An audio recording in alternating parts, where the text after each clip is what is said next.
Ladies and gentlemen, welcome to the least requested, least demanded, and the least downloaded wrestling podcast, PCW. This could be a long podcast, so strap in and shut up and don't be a little bitch about it. To the masters.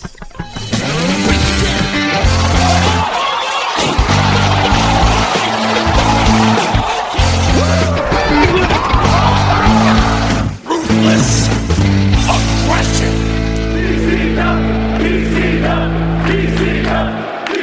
Hey peeps, and welcome back to another episode of Podcast Championship Wrestling. And we got a lot of juicy stuff to talk about today. We are going to talk some news. We are going to talk some maybe predictions, some stuff we're going to see down the road in 2023, or stuff that we're kind of hoping.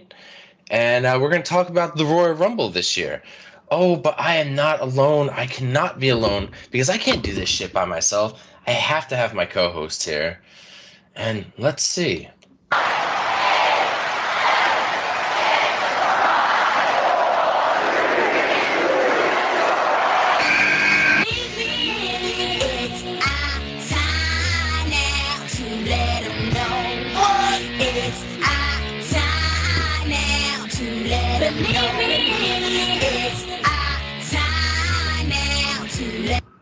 Dre, welcome back, bud.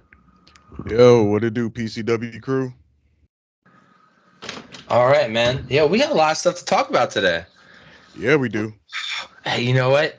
And we're either gonna wait 90 seconds, we're gonna wait a minute and a half, we're gonna wait 5 minutes, whatever the intervals are between entrance here. I don't really know what they are. Oh wait, there it is. It starts.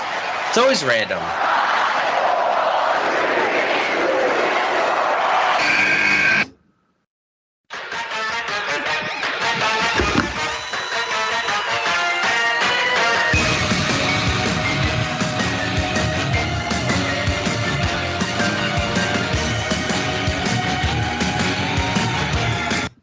Drew, did you run down to the ring when I played your theme music?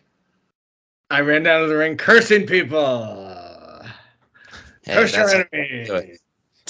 Our long national nightmare of pay-per-view-less months is over. We're starting over. We're kicking off WrestleMania season with the Royal Rumble. I mean, this is how it's done. This is one of the big four. Yeah, on the road to WrestleMania. But you know what? Let's get right to the fucking meat here. We got news. Let's get right to the news here.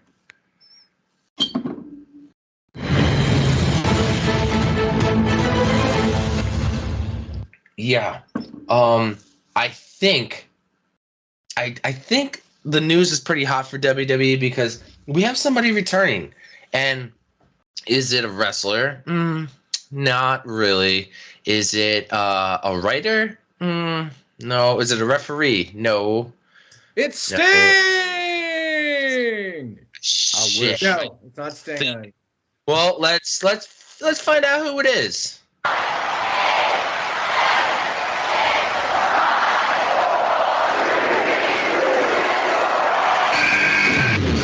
No chance, so that's what you got. Up against a machine too strong. Pretty politicians buying souls for run song puppets. Won't find their place in line. Gentlemen, as of last week, Vince McMahon is back.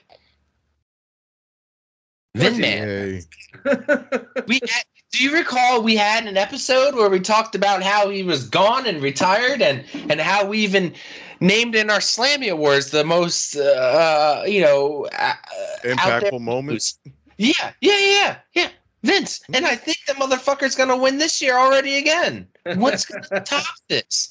Yeah, What's gonna top this is the idea of these rumors going around. Not even rumors. It's pretty legit at this point that the company is looking to be sold. It's up for sale.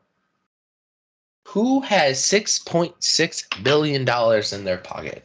because that is where WWE is sitting at $6.61 billion. Now, gentlemen, we got Vince McMahon sliding back into the company because he owns a majority of the shares. He's looking to, from what I've heard, they let go 2 other board members. He brought 2 members back, and there's already, the internet just went crazy. I mean, it's so hard at this point to tell what's real and what's not, because you hear that Vince is going to fire all the people Triple H brought back, which is kind of scary, because we just got people back like William Regal, who just recently signed with the company, and now there's rumors that's like pumping the brakes on that. Think about all the people that were brought back within the past 6 months that Triple H has been in charge. Do you guys think these are rumors? Do you guys think that anybody is going to be let go now that Vince is? We don't know how much power he truly has back in the company. Some people are saying things aren't going to change, but undoubtedly, I think things are going to change. Who do you think we could see maybe let go, Dre? Well, just to take a step back for a second, I think all of it is really up in the air at this moment. Obviously, yes, Vince is back in, and I think he is going to maneuver to restore or regain the power that he advocated when he left to a certain degree. Potential, as far as potential buyers for the company, obviously there have been plenty of, the news has been full of names and speculations from Tony and Shad Khan to NBC Universal to the Saudi Athletic Authority, or whatever their official name is, to Disney and such. So that's up in the air. I think Vince probably is angling to sell the company, and I wouldn't be surprised if part of the terms of the sale, if he makes it happen, is that he is potentially instated or reinstated as, the chief executive. That could possibly be a thing. And really, I think everything is in flux. Everything is up in the air. Everything is really unknown until a sale is actually made. I think that's why you've heard rumors of there being so much nervousness in the backstage locker room, because people don't know what their futures may hold. It is possible that he could fire a swath of stars if he wants to trim some of the expenses on the company, trim some of the overhead to help make the company seem more profitable or more appealing to a buyer. That's an option. The prospect of superstars leaving, depending on who the company potentially gets sold to, is very real. And I think that more than anything, the most impactful thing, if the company is sold, is going to be who they're sold to, because that can potentially, and I don't want to sound too hyperbolic when I say this, and I don't think I am being hyperbolic when I say this, but the future of the WWE is truly in the hands of whoever the buyer ends up being. I think if they get sold to a company like, say, the Saudi Athletic Authority, I think that could potentially be the end of the WWE. If they get sold to Tony and Shad Khan, I think that could be the end of the WWE. But if they're sold to somebody like NBC Universal or Disney, then I think the impact could be negligible. So at this point, everything is up in the air until a sale, if it does happen, ultimately happens, and we find out in whose hands the future of the WWE lies. I think that's the biggest thing that matters right now, and the most important thing in regards to Vince's return. Man, to quote one of my favorite rappers, Jay-Z, it was all good just a week ago.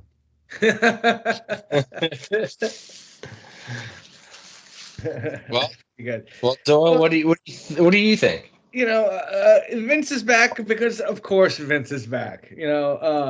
he retired on a Friday, and I think by Monday there were rumors that he was plotting his return already. You know what I mean? So one thing I think we knew for sure was that he was not going to go quietly into that good night. You know, and we all know this whole time he's retained his controlling interests, you know. So even if he wasn't sitting at Gorilla every Monday night and Friday night, you know, he still kind of had the company by the balls, no matter what. And, you know, we're talking about a megalomaniac of epic proportions here. You know what I mean? Did you really think? And it's no big surprise either. This is happening at WrestleMania time, right? Did you really think he could sit at home and watch, you know, people he didn't hand select to be inducted into his Hall of Fame? And do we really think he could not have any hand in WrestleMania whatsoever? You know, his baby. Now, Trips apparently, supposedly had a talent meeting where he said, well, you know, guys, Vince can give me suggestions, but I'm in charge. I have the final say. So, I mean, hopefully that's true. Who knows? Nick Khan is out there giving interviews like nothing's going on. So who the hell knows? I think it's just as likely that he takes the company back private as it is he sells it. I think that's an even money proposition. I think that's a 50-50 bet. But if he does sell, as far as that goes, how about this? We're all idiots for falling for that story about the Saudis that came out right away, huh? I mean, just from the simple fact that that kind of thing takes weeks, if not months, to hash out a sale of that magnitude. You know, there's going to be SEC filings. So it was never going to happen that quickly, regardless of who the buyer was. That being said, you know, the Saudis,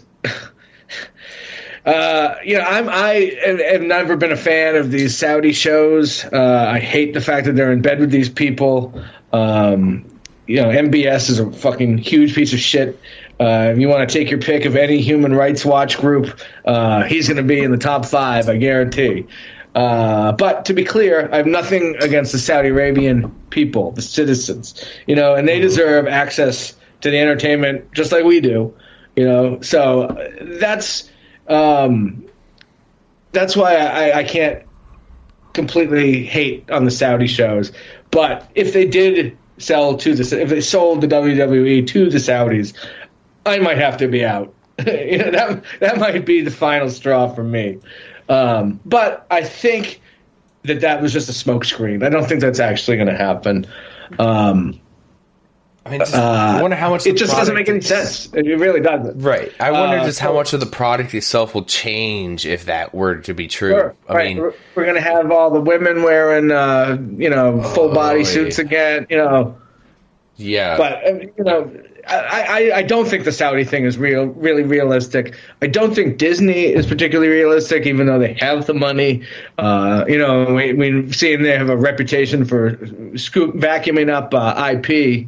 But they just don't seem like a fit to me. Like, are we never going to see Stone Cold versus Bret Hart at WrestleMania 13 again? Because Stone Cold's bleeding buckets all over the place. You know what I mean? Like, yeah. What else from the library is going to be edited or taken away? The cartoony stuff makes sense with Disney, but nothing else about professional wrestling makes sense, or at least the WWE and its history makes any sense for Disney, for me. Right. I don't think. Now, I see what you.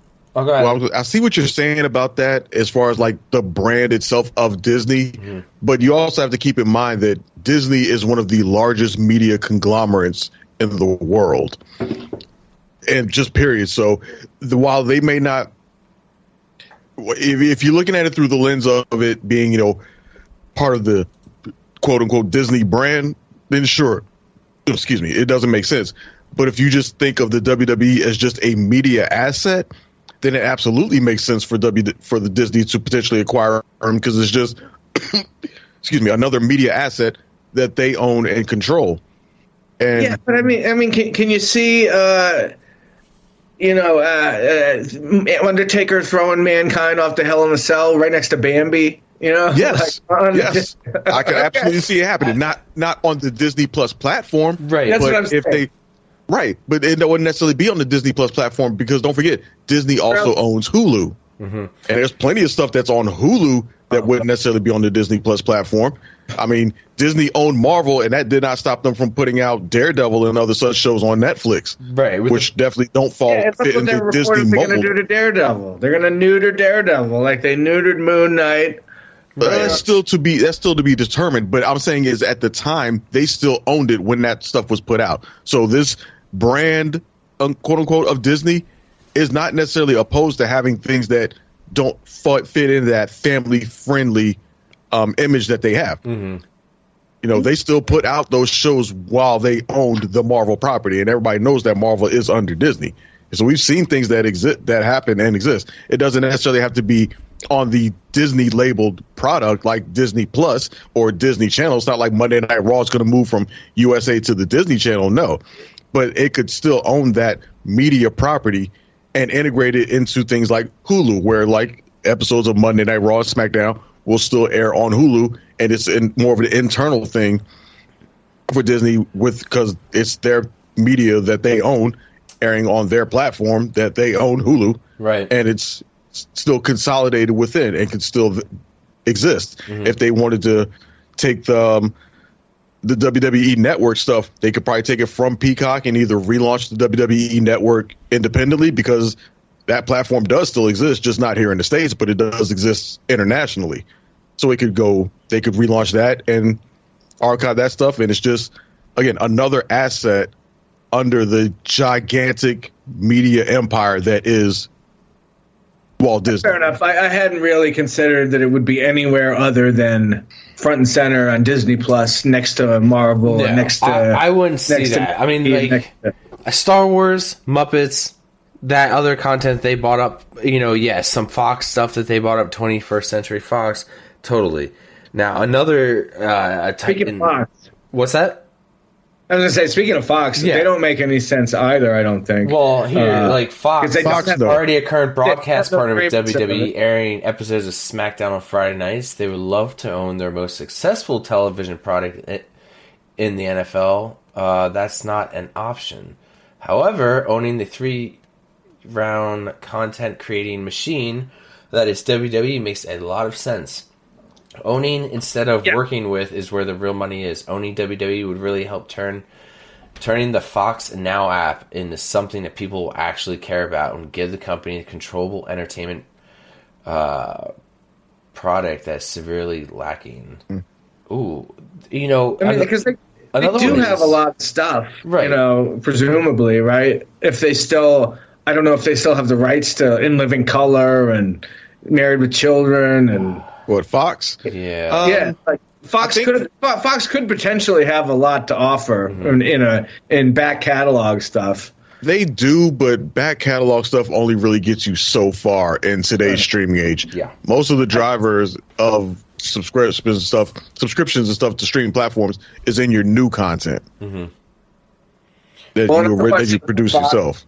Another question I would have with Fox is: are they going to be lumping in their wackadoo will the other Fox be lumped in there? You know what I mean? If they're going for new content and whatnot, you know. Oh, I'm sure we'll see Fox ads all the time. All the time. Tucker Carlson next to Austin Theory on my menu. Well, we think Fox. That would be something that would make them less attractive, I would say. To me, Fox isn't a viable option either because I don't know that they really have the money to make such a large acquisition. Well, they're supposedly not thrilled with their SmackDown deal also. Yeah, but I'm just talking about just as far as just their ability to buy it. I mean, may they have the money for it? I don't think so because remember, they just unloaded a shit ton of their assets recently. That's how Disney was able to buy 20th Century Fox Studios.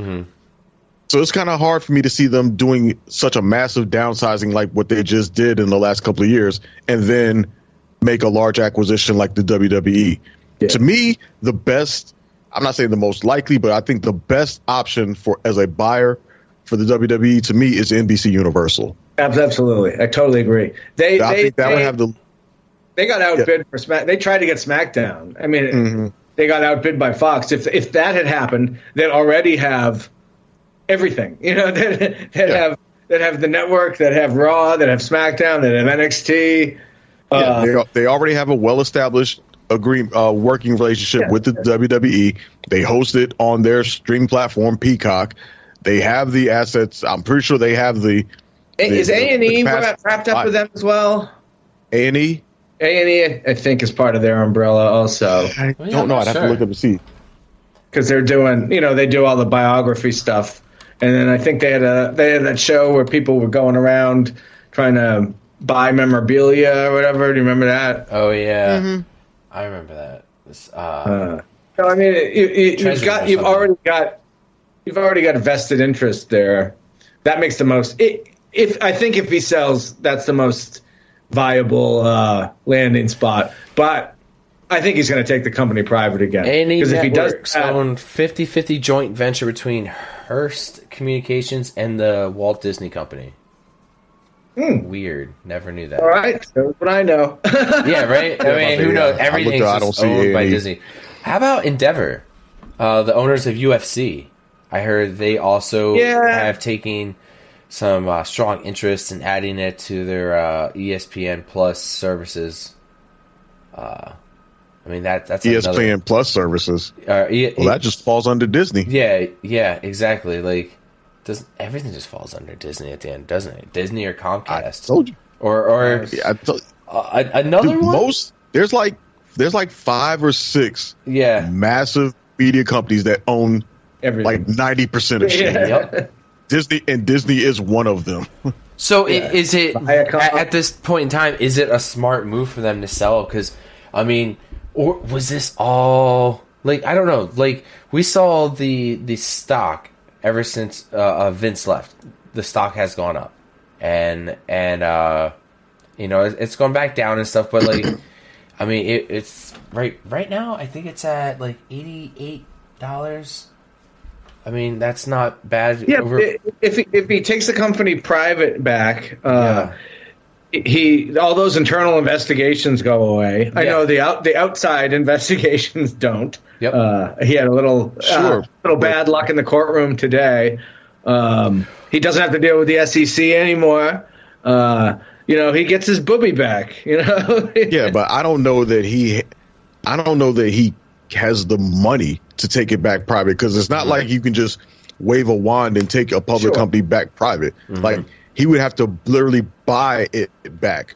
Yeah, he would have to basically buy all of the stock and all the value, public value, or however the terminology is, whatever it is that's out there. He would essentially have to buy all that back and become a 100% owner. I mean, he wouldn't do that out of his own pocket. I mean, he would get his own investment group or whatever, but. Sure, and then I think you could do that. Yeah, but I mean, he have an investment group, but I don't know what that consists of in terms of being able to do that.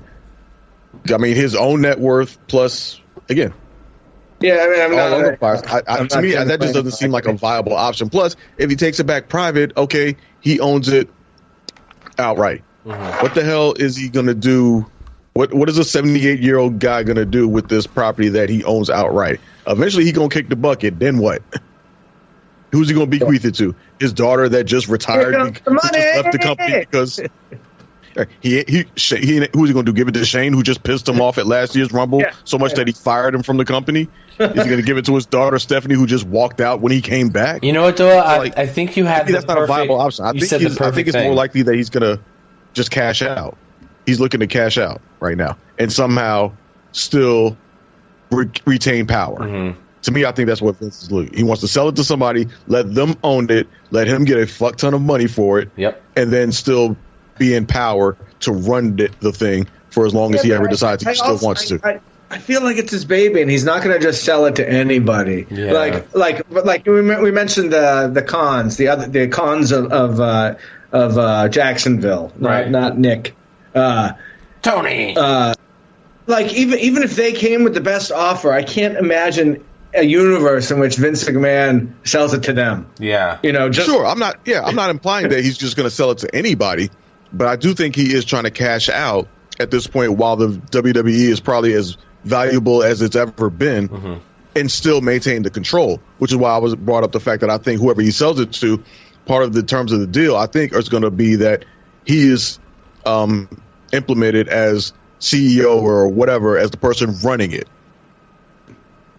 Just like all the other, like Kevin Feige runs Marvel Studios, even though Disney owns it. Mm-hmm. Right. Yeah. You know, they could put who he could sell it to, you know, NBC Universal, and they could put him in place as CEO or president or whatever, as the guy in charge of the whole thing. And then from there, he's got the money and he's got the power. Man, you got that right, man. It's all about the money. It's all about the money. I knew somewhere I was going to need to use that. But what are the odds we see him as soon as Monday night at the 30th anniversary of Raw? That's on television. That's very possible. Yeah, I mean, like, even when he was in the deepest of shit, like, well, when all this shit hit the fan, like, he came out. I just looked at it recently on Raw and SmackDown. On YouTube, I mean, it was like June. This all went down. So he came out on Raw, and then, you know, and then he made several appearances. Yeah, he made a couple on air, which was weird because I thought once it got announced that, like, we would never see him on air again. Like, he strutted his old ass down immediately. We're in this together. He no-sold the shit out of it. Yeah, too. And he's like, now, then, forever together. I'm like, whoa, old man, like, we're not in this together. Like, whatever the fuck you did, don't fucking say my name in the courtroom. We're not in. It wasn't me. It was the WWE universe. Like no, dude. Like, no sold shit out of that. Yeah, but I do have a perfect audio clip that just puts together what Vince is doing, maybe going to do to creative. What would that be, Vince? WWF is mine. It's mine. I created it. I'm not gonna let Ric Flair kill what I created. The consortium storyline. I remember that. I'm going to kill. No, wasn't that the promo? Wasn't that the promo he gave when he introduced the NWO? He turned around in the chair and had the NWO sticker on the back. I'm gonna kill my creation. Yes, this is how I picture you doing it. From the inside, the WWF with a lethal dose of poison. Poison. If anybody's gonna kill my creation, I'm gonna do it. And he might. It's depending who he sells it to. Like, with some 40-plus-year-old geriatric fucks who could barely wrestle anymore. Oh my god! Like, if it goes to the Saudis, like, let's not that. So much to talk about because I also saw rumors. I hope it's a rumor that there's talks about maybe making pay-per-views $60 again. So whenever the Peacock deal is up, I have no idea when that is up. For them to go back, now let me ask you guys, for that to go back, is it going to be more of a, I'm going to look at the card, and if it's worth it, I'm going to buy it? If not, are you guys going to go, like back in the day, I used to go to bars. Hell, I used to go to Hooters, which doesn't even exist around here anymore. I used to go to Hooters to watch pay-per-views because I wasn't paying $60. Too. You know what I mean? Like, and if I was in Wilmington, North Carolina, and I can confirm there was a Hooters there. Yeah, it's It's like, you know, that's when you would invite people over. It's like, hey, everybody chips in some money. We'll get pizza. It'll pay for the pay-per-view. Like that's honestly, it's one of the main reasons why I don't watch AEW pay-per-views as much because I don't want to pay for it, or UFC even. Like it's just like the money for sometimes the disappointment that you end up getting. Sometimes, I'm not saying it's all the time, but when you get that disappointment, you're like, I spent $60 on what now? Like, I mean, well, I'm for non WWE stuff. I'm out there flying the old Jolly Roger, and the only buyer's remorse I get is when something glitches out and I have to like reboot the thing. But I feel that I'm getting my money's worth. Yeah, and like I remember times where I would look at certain websites that were streaming it, or if Twitch was even streaming it. It's like, yeah, I'm pirating that shit. Oh yeah.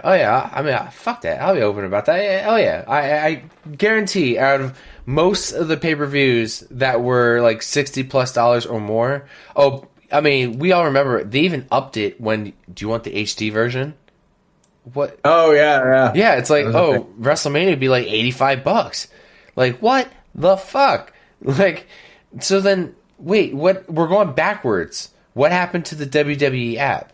What happened? Now we went to Peacock. Now we're getting rid of Peacock. Like I feel like we're going backwards. Like I remember. I'll be honest. Yeah, it can't be any worse. When I was a kid, if you didn't see the pay per view, you had to wait 4 months for the VHS tape to come out. Right.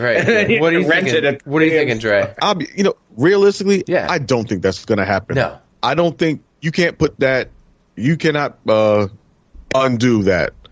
Now that people have had it and it's $9.99 on the streaming app and they're watching, and I know they've seen their viewership go up. Yeah, I know Peacock sees the spike in viewership every Saturday when one of these pay-per-views airs. Mm-hmm. You can't take that away and go back to a model where people have to pay for a subscription to your service, and then B, pay for the pay-per-view on top of it. Like, I don't know what the numbers are with UFC pay-per-views on the ESPN Plus app, but I'm pretty sure they're not that great.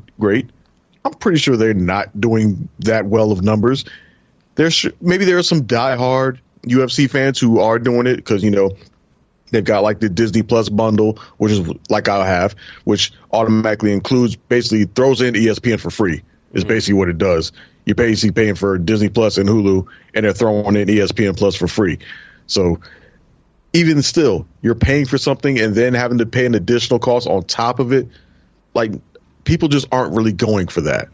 Right. That's just not a viable option. So I don't think that's going to happen. I don't see it happening at all.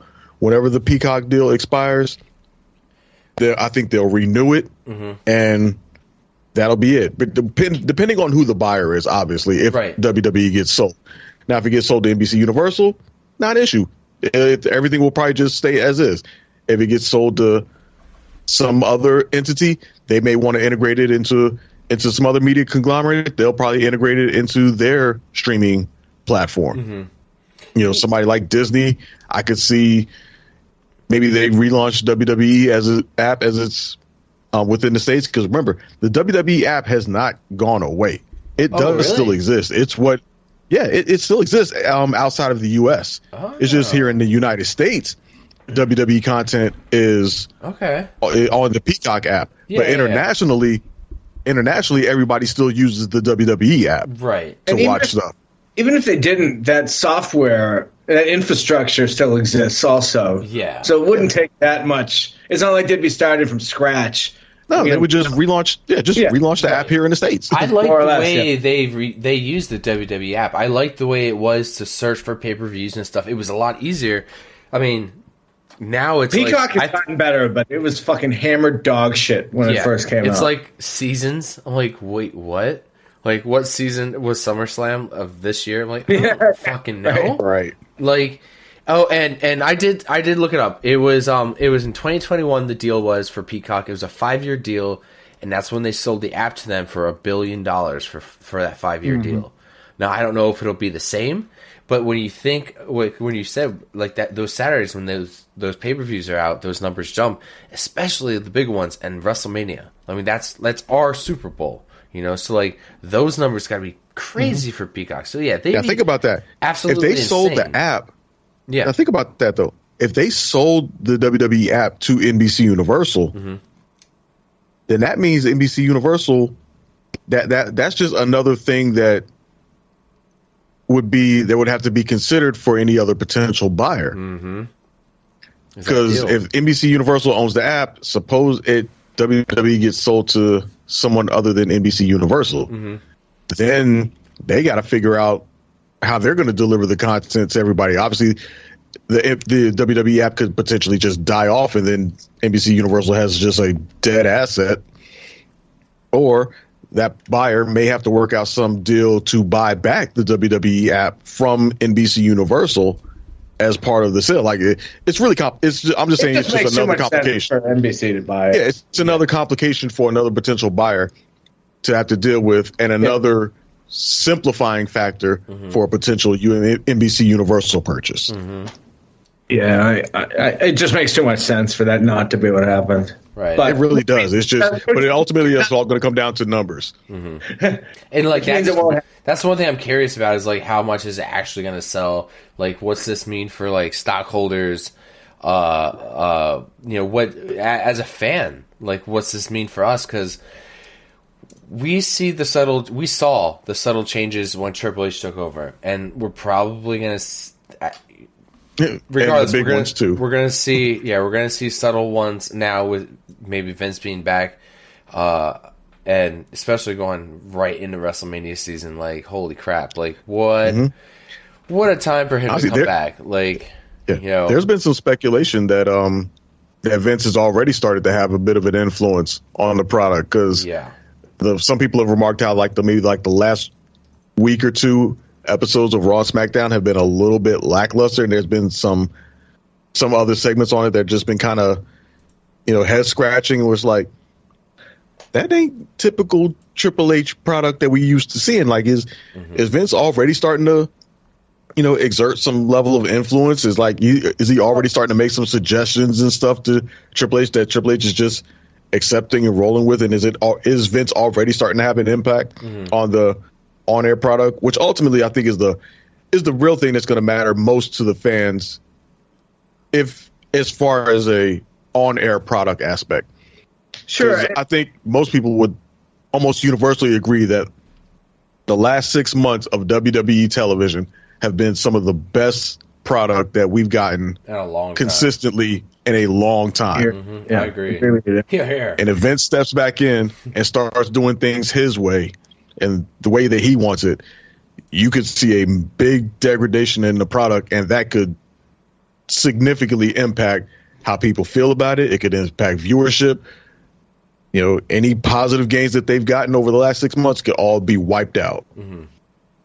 The last couple of months, though, have been weird because of this no pay-per-view thing, which I have been clamoring for less pay-per-views for a long time. But it feels like they had no sense of timing with any of it. Like, and they're still doing it with, like, why would you have this? I mean, who the hell knows when the 30th anniversary of Raw is, right? Why can't they make it? Why, if they made it the week after the Royal Rumble, would anybody have noticed? It's so weird that they booked themselves like that, where they have to do this 30th anniversary show as the go-home show for the Royal Rumble, right?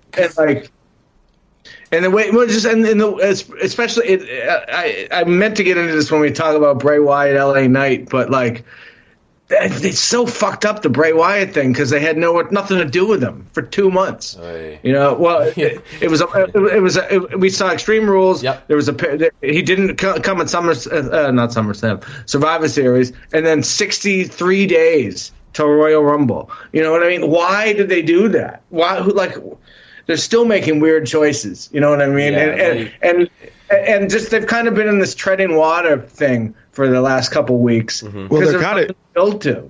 Well, there is somewhat of a valid reason as to why they're doing it now. The very first episode of Monday Night Raw aired on January 11th, 1993. So, I mean, maybe they could. It just seems like a weird. I don't know. It just seems like I watched a recent Vince, the one where the last Raw appearance he made in June, and he did talk about how it's almost going to be 30 years since Raw has been the longest running, blah blah blah blah blah. So it's like maybe the seeds were planted, like it was gonna, they were, because they're always, anytime they get a chance of the 20th, 25th, 1000th episode, 500th episode, they're always going to promote it, and it's like, it's just.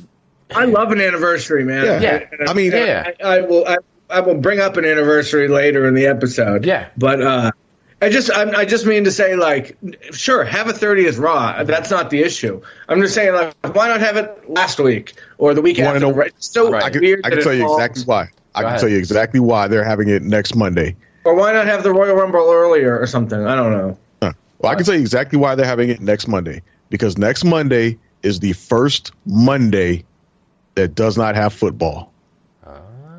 So they don't have Monday Night Football to compete with, and they have a major show. They're hoping for a spike in ratings because they don't have to compete with Monday Night Football. Well, I mean, it's already almost sold out. Like, and I can fucking confirm that.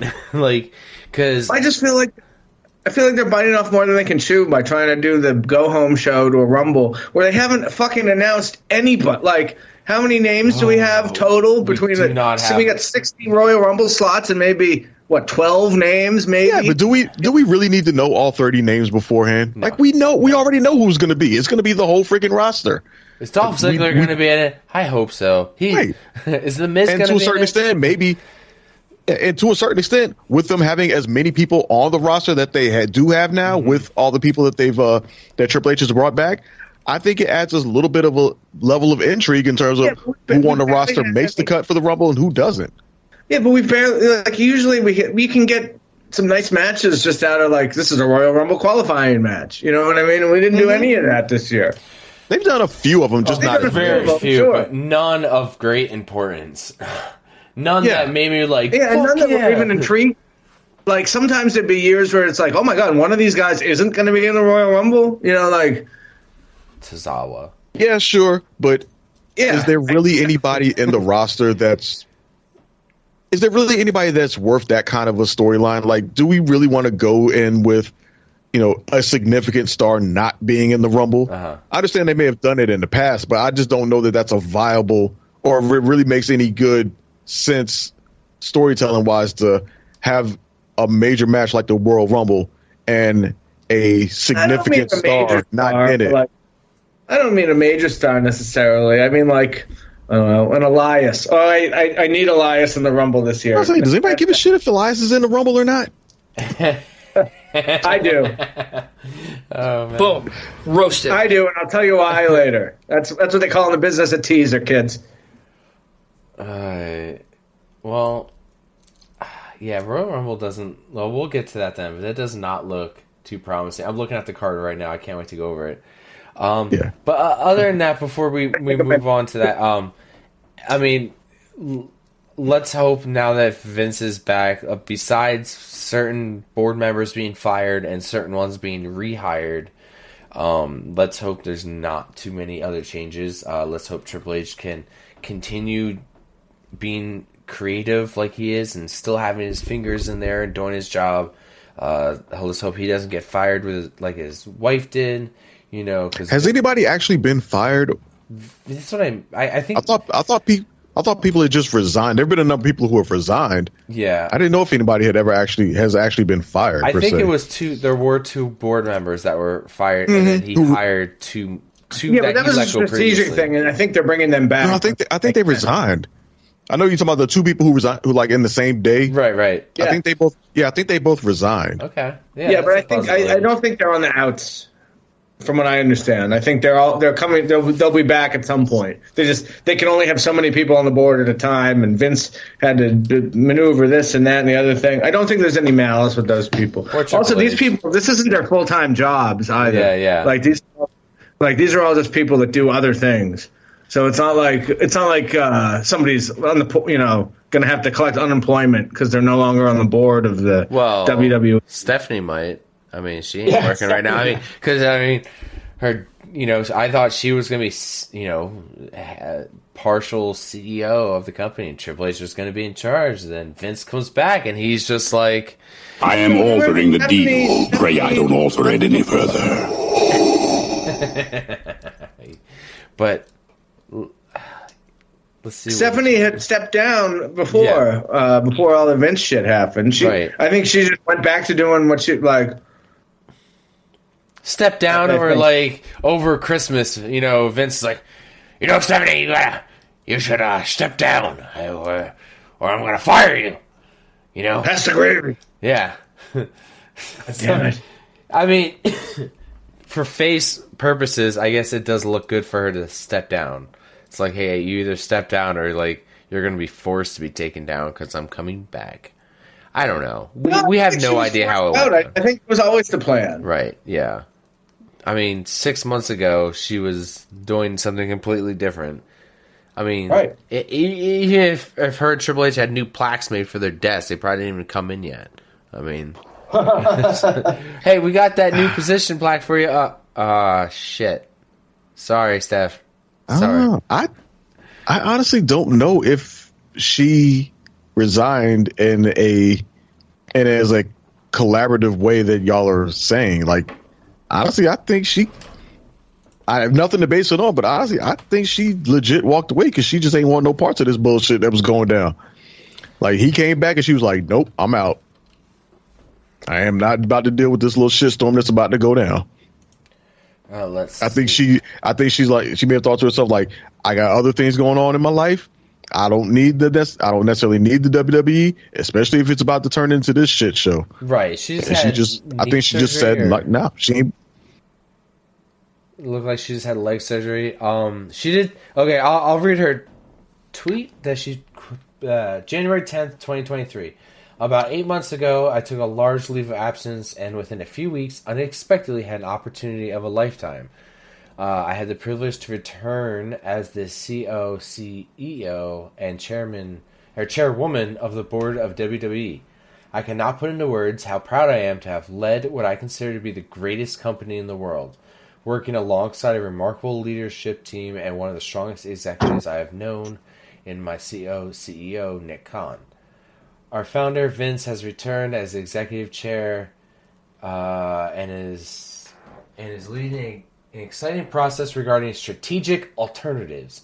And with Nick's leadership and Paul's chief content officer, I am confident WWE is in the perfect place to continue to provide unparalleled creative content and drive maximum value for shareholders. Let me drink my beer.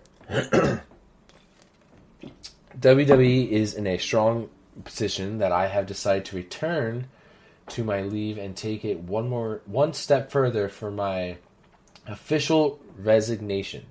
I'm looking forward to cheering on WWE from the other side of the business, where I started when I was a little kid as a pure fan. I will always remain dedicated to WWE. I truly love our company, our employees, our superstars, and our fans. And I am grateful to all of our partners. Thank you for everything.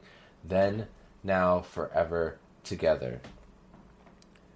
Bitch, Steph. That is corporate speak. Yeah, that is. That's exactly how I took what you would expect a CEO to say when they're stepping down from a company. And has no reflection on what she may have actually thought or felt. Or any of her actual motivations behind stepping away. Do you think it's like fine, I have no problem because I'm gonna get the company when you're long and dead anyway, Dad, kind of deal? I wonder. Like, I mean, Vince's mother lived until she was over 100, and Vince is only in his late 70s. He could live on for another 20 years. Who knows? Oh God, I don't know. Honestly, I think she just walked away because he came back and she just didn't want no parts of the bullshit. She knew him returning was about to cause a whole shitstorm, and she was like, I can do other things with my life. And she just said, y'all have at it. That's not to say that she would never return to the company. Maybe she could under different circumstances, but I think as long as her dad is involved, I think she may just not want to be involved. I don't blame her. Maybe not because of any animosity or hatred. I just think she's reached a point where she just doesn't have to deal with that. She's made enough of a name for herself outside of the WWE that she can do other things and be just fine. She's not as reliant on the WWE as her father. Mm-hmm. Her father, Vince, can't do shit but WWE. What about the XFL? He can't do shit. Ain't nobody hiring Vince to run nothing else but WWE. Quite frankly, Vince probably doesn't have an interest or a desire or a passion for anything else but the WWE. No, like you said, it's his baby. It's his child. Mm-hmm. His boo-boo. Yeah. Whereas Stephanie, on the other hand, Stephanie can go do other shit. Yeah. Spend time with she's her children. She's a highly respected woman in the business world. So she can do. Yeah, I wouldn't expect to never hear from Stephanie again. No, I'm not saying that at all. Yeah.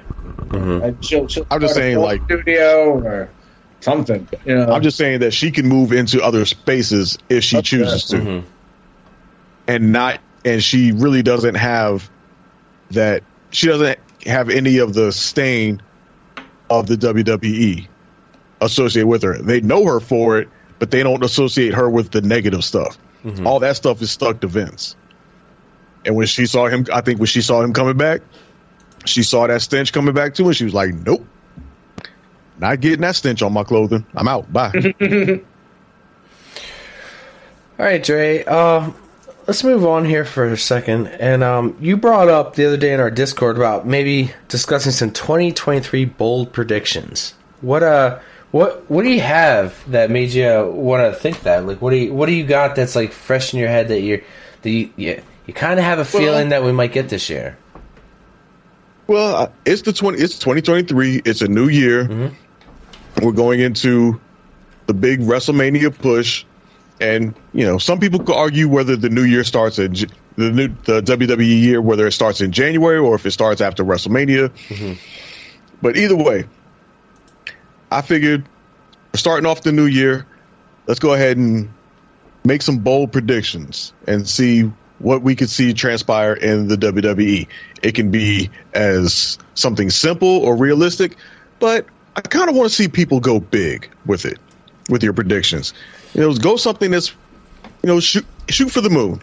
I mean, well, go big. Let's see something wild and out there, and or something that you think realistically could happen, even if it's a bit far fetched. I'll go ahead and start off myself.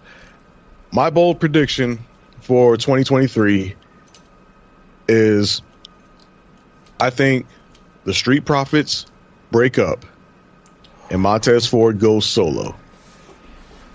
I think Montez Ford will turn heel, win the WWE Championship. Turn heel? And turn heel, win the WWE Championship, while Bianca Belair also turns heel. Oh, yeah. Recaptures the Raw Women's Championship, because I think she's probably going to lose it at WrestleMania, but she recaptures it as a heel, and we get a true wrestling power couple at the top of Raw in the form of Montez Ford and Bianca Belair, and a true top power couple, unlike what we've seen before. Because some people may think power couples in the past, like, oh well, there was McMahon, Helmsley, and Triple H and Steph. Triple H was the wrestler there. Steph wasn't really a wrestler. Yes, she did have the women's title at the same time that Triple H was WWE champion, but again, that was more for a storyline standpoint. She wasn't an actual wrestler that the women had to really fight to beat and overcome. Plus, the women's division wasn't as developed as it is now back then either. Booker T and Sharmell, they were heels and they were power couple when Booker T was champion, but Sharmell wasn't a wrestler. Well, how about, she was just an on-air talent. How about 2019? We had Seth and Becky both won the Royal Rumble together. I wasn't watching that. 2019? Yeah, I wasn't watching. That's when Seth and Becky both won the Rumble that year. Okay, they both won the Rumble, but were they on air as a actual on air couple for a short amount of time? Yes, they feuded with Lacey Evans and Baron Corbin for a while. That sounds mid card. That doesn't sound like they was at the top. Yeah, it was like they were trying to elevate them at that point. It was. I did enjoy the feud, but no, I totally see what you mean though. Yeah, I'm talking two people at the top. We're a couple. We married. We got the titles.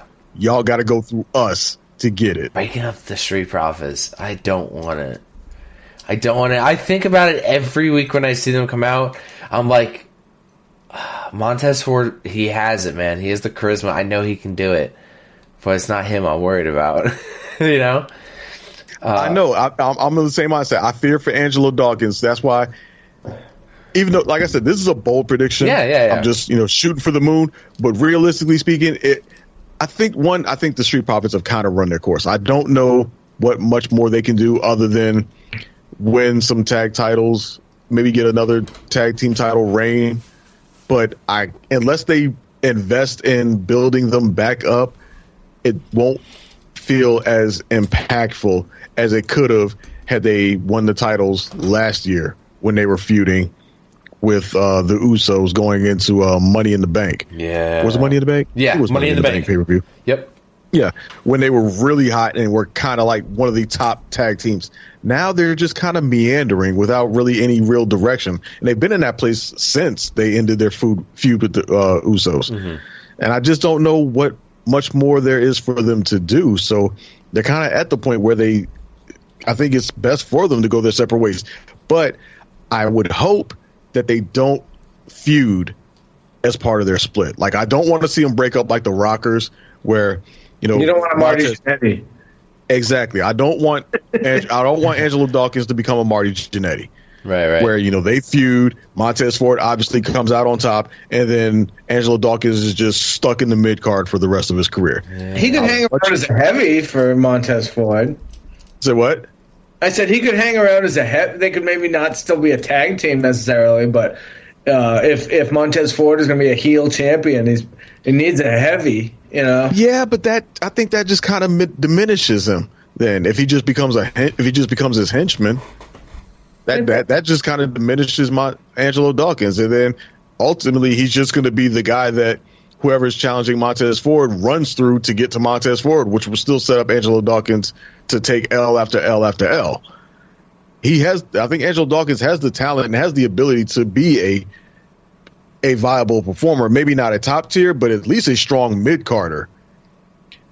And I would like to see them just mutually decide to break up. Mm-hmm. And just decide, like, hey, we had our good run. We're going to go our separate ways, and then let them develop. And as much as in my bold prediction, I said that Montez Ford would turn heel and become champion. Right.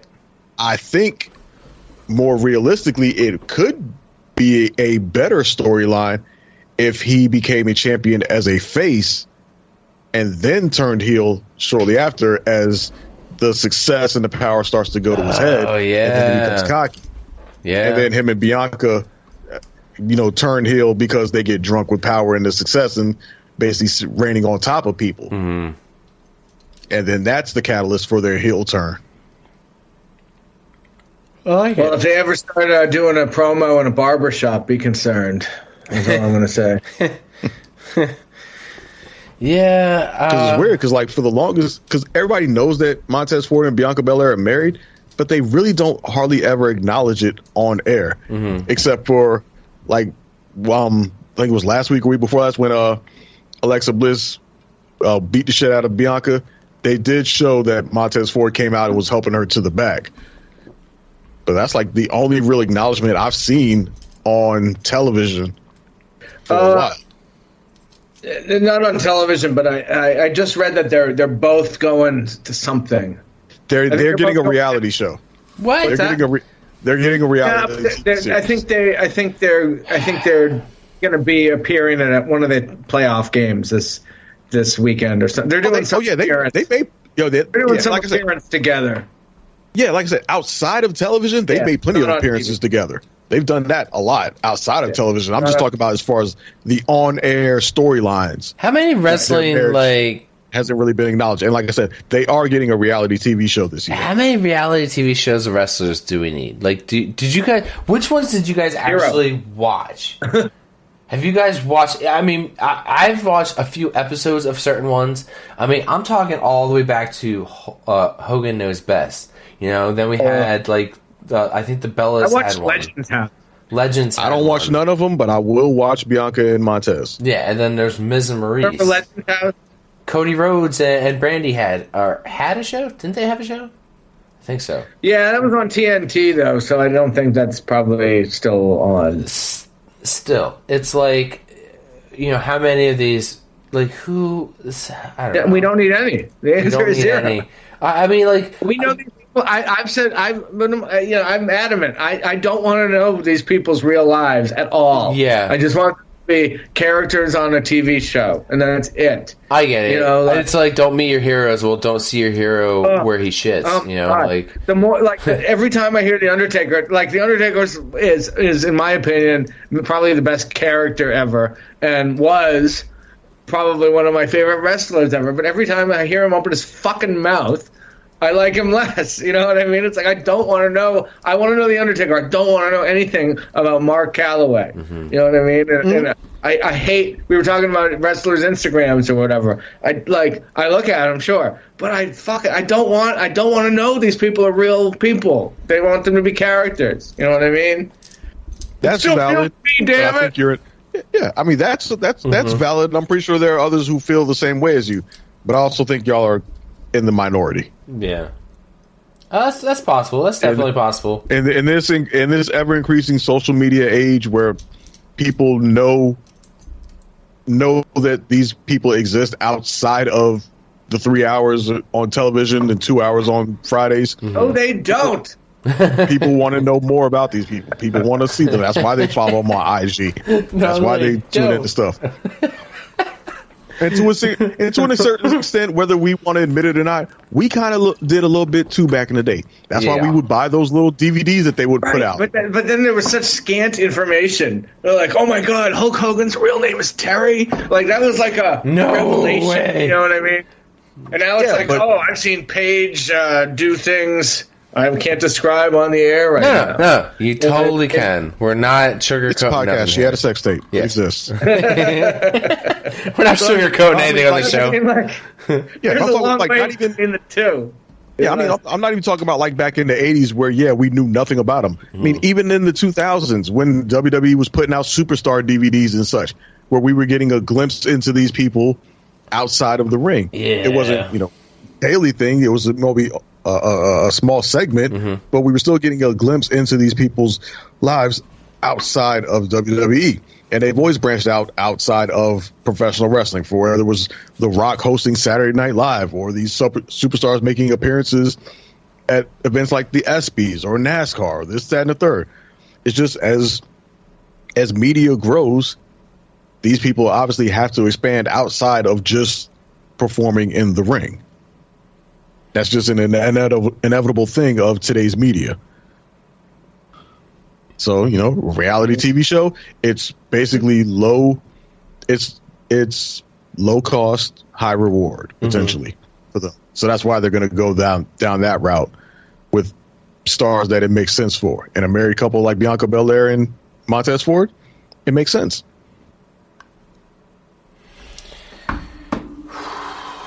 Let's see. I'm thinking. And I'm going to tune into it, damn it, because I'm definitely going to tune into it, damn it, because what other black wrestlers are getting reality TV shows? Yeah, you got me there. Excellent. So I'm thinking that this is the year that we either see Kevin Owens with gold again, or Sami Zayn finally gets it. In some way, shape, or form, at some point this year. I'm not saying the Royal Rumble. Not the Royal Rumble. WrestleMania. I'm not saying WrestleMania. I mean, it could be SummerSlam. But I just feel like we're building to something big. We're building to a big payoff. And what's a bigger payoff than him winning his first WWE heavyweight title? Okay, so you're talking they're getting singles gold this year. Yes, singles gold. Okay. I'm sorry, I didn't mean that tag team. I mean that's possible too. If we don't see, because we might see this week that Judgment Day could be very possible be the ones to take the at least a set of tag titles. And yeah, maybe we could see the Kevin Owens and Sami Zayn take the other set. Or, Yeah, I just wanted to clarify that because I'm about to say, because the rumored storyline is that it's going to be Sami Zayn and Kevin KO taking on the Usos at WrestleMania. So yeah, I just wanted to clarify that you were talking about singles titles. Absolutely. Like it's kind of both at this point, because I'm getting vibes for both. Because we know Sami is still a heel, but like a face heel, like a heel we love to hate, I guess, But I just feel it that there's going to be a big payoff that he either reunites with Kevin, or he turns on Roman and we see him take one of the titles off of him. I'm not saying both. I mean, it's in the realm of possibility, because there was a point in time where I thought the storyline they were doing with Daniel Bryan, Daniel Bryan, really? Or like Kofi Kingston. There was a point where I'm like, really? We're going to get Kofi as champion? Like, there were some times I just didn't believe it, but they did it. And they made it work, and I believed it. But then there were ones that they that they made champion, and they try to shove it down your throat, and you're like, I'm still not buying this person as a valuable a threat, like a main eventer. Like, I'm sorry, I still do not take Jinder Mahal serious. I don't care. I don't care how many times he's beaten Randy Orton. I don't take him serious as a champion. The man's on NXT now. You know, like, I don't take this man serious at all. So I feel like we could see that with Sammy. Maybe seeing gold on Rhea this year. Whether it is Bianca Belair that she takes the gold off of. I mean, that's very possible at the Rumble. We could see her win the Rumble. Tag teams breaking up. You really got me sold in the Street Profits. I really don't want to see it, but at the same time, I do want to see it, because when he gives those promos, I'm like, this man could totally go on his own. He has the charisma. This man is a pure athlete. Like, he has it all. Like, you know, like power couple, I'm so for that, dude. Like, I'm so for that storyline that they could do this year. There's like couples that they could feud with even. I mean, if you want to crush the Miz and Maurice again, I'm fine with that. Everybody likes to crush them as a couple. Yeah. And I've said Montez Ford has always really given me Shawn Michaels vibes. And I could see him going down that route as a heel, working his way up to the title. And as a power couple, they don't necessarily have to feud with other couples. Yeah. They could have their own individual feuds, and it's just the other person's always backing them up. Yeah. Yeah, absolutely. You know, helping them cheat to win. Absolutely. I see maybe this is the year that we finally get Dom versus Ray, and we get maybe Ray retires this year. Even we'll probably. Well, I think that's a Mania match for sure. Yeah. Dom. I could see Ray totally retiring this year. Mask versus career. Yeah. I mean, even though I've seen Rey Mysterio without his mask, I'm sure there's plenty of people who haven't. Just Google it. I mean, there was a point in time when Rey was a heel before his WWE run, and he wrestled without a mask, and he was a heel, and he vowed to never go back to be a heel. Yeah, and I liked him as a heel. Like, it's just like, if you go back and watch, they all lost their mask. Juventud. Yeah. Go back and watch those old promos. Super Crazy, I think, was in the Filthy Animal. Yeah. Go back and watch those old promos of Ray without his mask, and he's just a heel, and you're just like, I don't believe it. And he looks like he's 12 years old. He still looks like he's, well, he probably looks like he's 15 now, like 15, 16. But now he's like jacked and has tattoos. Back then he was a lot smaller and had no tattoos. And the baby. So, also I want to bring up, we talked about a little bit on the Discord. This Monday will be the 30th anniversary of Raw. I will be going along with Dave, who's also here on the show many of times. Are we done with bold predictions? I was going to roll into Drew something never else. gave his. No, Drew. You know what? Drew, go into yours. I was going to roll into something, but you know what? Go for it. I don't have a whole lot to add other than I think that I want to see a world championship from Gunther and for Shayna Baszler. I want to see world championships from both of them. I'm not gonna fantasy book how it happens, why it happens, but I think both of them are prime and ready for a run with one of the big belts. Right. Do you think we'll see like Shayna and Ronda go for the tag titles? Rousey at WrestleMania, yeah, and I think she might take it there. Yeah, that's what I heard. The rumor might be, but it's definitely time for Gunther to step up to the next level.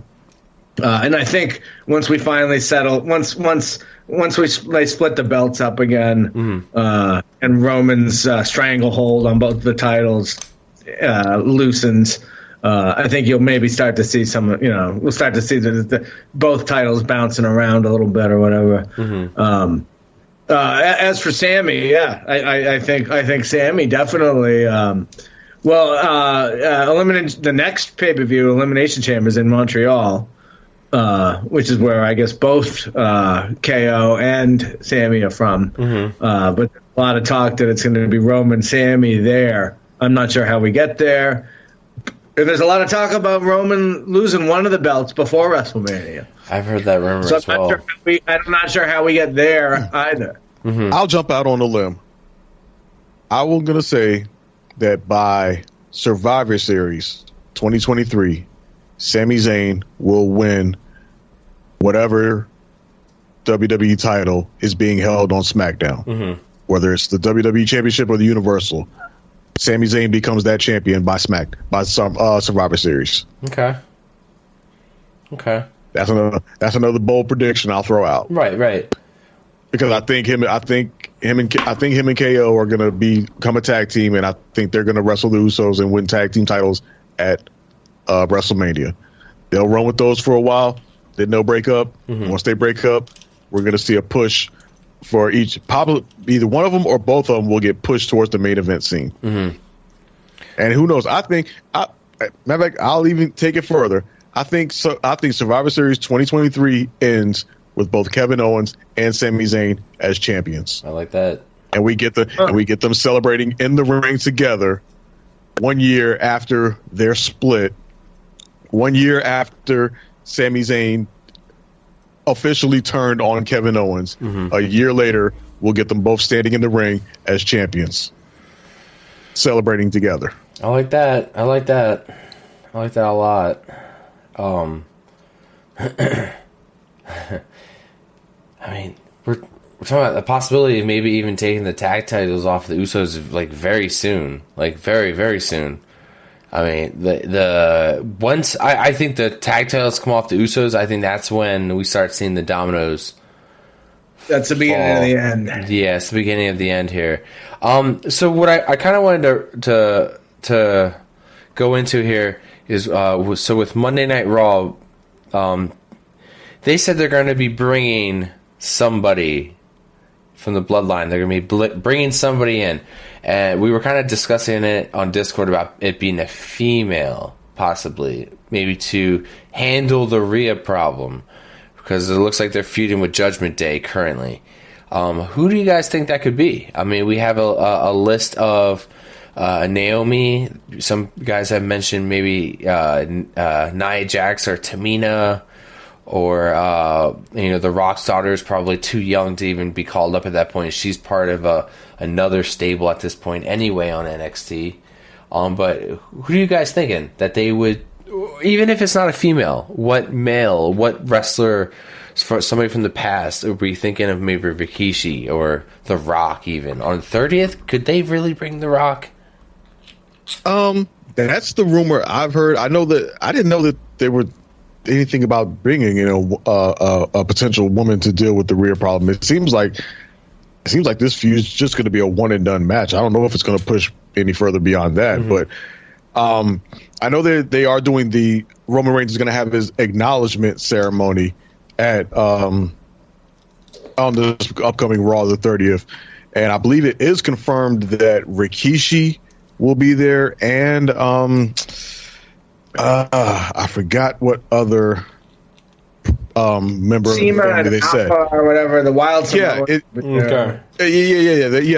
person he teamed with in the 90s when they were a tag team in the WWF in the 90s and won the titles. Both of them are supposedly set to be there. I think those two are going to be there. Well, I think those two are confirmed to be there. Mm-hmm. Yeah, I think they're confirmed to be there for the acknowledgement ceremony, and everybody is speculating that The Rock is going to show up as well, and it's going to kick off their storyline going into WrestleMania. Honestly, I think that's going to happen, and I'm super hoping it's going to happen because I love The Rock. Anytime he's there, I'm here for it. I also think that it is definitely going to happen. Well, this starts to get into some of the problems I had anyway. Maybe you guys did too, with trying to predict some of the things going on, because so many things are kind of so many storylines are kind of handcuffed to other storylines here. Right. Like now, and it again gets into it's so bizarre that this 30th anniversary Raw is the go-home show for the Royal Rumble, right? Because The Rock, in a vacuum, The Rock probably appears on the 30th anniversary of Raw, even if it's just a videotape thing. Hey, guys, it's The Rock. Congratulations, blah, blah, blah, whatever, right? But because he might be entwined, and he might be in the Royal Rumble, you know what I mean? So it's like, and do they give away that surprise if they're trying to make that a surprise? Is he going to be involved in WrestleMania? Do they, it's so many questions, and everything affects everything else. It's all connected. It's like trying to solve a code, almost trying to figure out what's going on here, right? Because they did say every generation of the bloodline is going to be represented, right?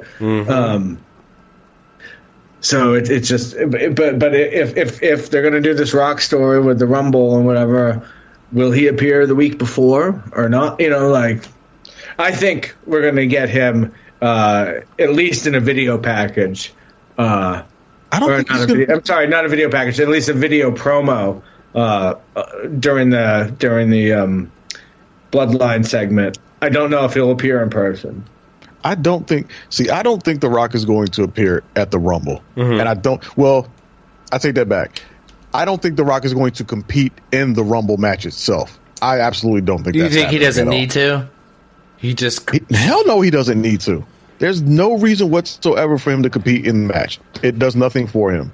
It doesn't. It does not benefit him in any way. And as I've said time and time again, a Rock-Roman Reigns feud does not need the WWE title involved in it whatsoever. Yeah, I agree with that. I think The Rock shows up as part of this acknowledgement ceremony, and if they're going to have a feud over the whole tribal chief head of the table moniker that Roman Reigns has claimed, and who's really the top dog in the Anoa'i family.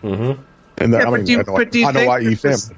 This 2+ year storyline of Roman being champion or whatever is really going to end before WrestleMania? You think he's going to drop both titles and then fight The Rock for nothing at WrestleMania? Potentially, yes. Honestly, I think it's possible because Roman does not need the title, and the Rock-Roman match doesn't need it.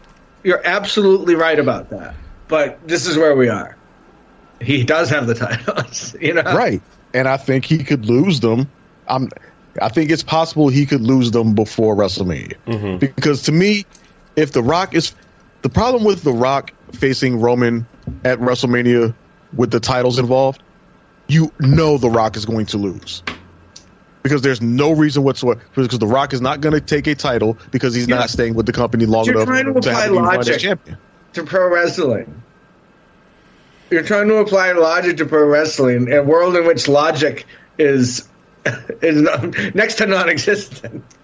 There is still some of it. Yeah. There's still some of it. There's a certain degree. Yes, there are some ridiculous and some outrageous things that happen at times. Right. But there's limitations to how ridiculous they go. And The Rock winning a title at WrestleMania, I think exceeds that limit. It makes no fucking sense for The Rock to win and then have to defend the WWE title. I absolutely think you're right, but I don't think that precludes it from happening. I think it absolutely does. I think there's no way in hell. I think, again... What do you mean, no chance? No chance. Them going with... Again, could they possibly do the match for the titles? Yes, I think that is possible that they could make it a title match. Right. Yes, that is possible, just if they want to put some stakes on it. I also think that is a terrible decision because it guarantees that The Rock is going to lose. And I think if anybody's in those meetings and talking some sense into Triple H and telling Vince to shut the fuck up, I don't give a damn if you do run this goddamn company, shut your old ass the fuck up. If somebody's in there talking with some sense, they would drill that point into them. Like, there's no sense in having a match where the outcome is 100% known to everybody beforehand. Even though they do it all the time. Yes, Uso's been defending them titles all year, and we knew damn near every single time they was going to win. I get that part. But a main event match at WrestleMania, a match of this caliber, if it has a 100% known outcome beforehand to everybody, it's going to take away from the match. Whereas if it's a storyline that does not involve the titles, where it involves, again, the head of the table, where it's strictly Anoa'i family beef and settling that, then the outcome is unknown. Mm-hmm. You don't know who's going to win, and that maintains the level of interest and intrigue in that match. I'm not saying either one is possible, but one route is clearly the better route for the WWE to take, in my opinion. I think you're absolutely right. It doesn't need the title, but that's what's gonna happen. I feel the same way. Like he does. They don't need the title for this feud at all. I would totally be fine with it. I actually prefer it. I prefer it without the title, but to get from point A to point B in such a short amount of time, like that, I do agree. I agree. That's what I'm saying. Hard. If they had a pay-per-view. In the meantime, they would have had more room to work. Mm-hmm. Yeah, I feel like I agree. It is, yeah.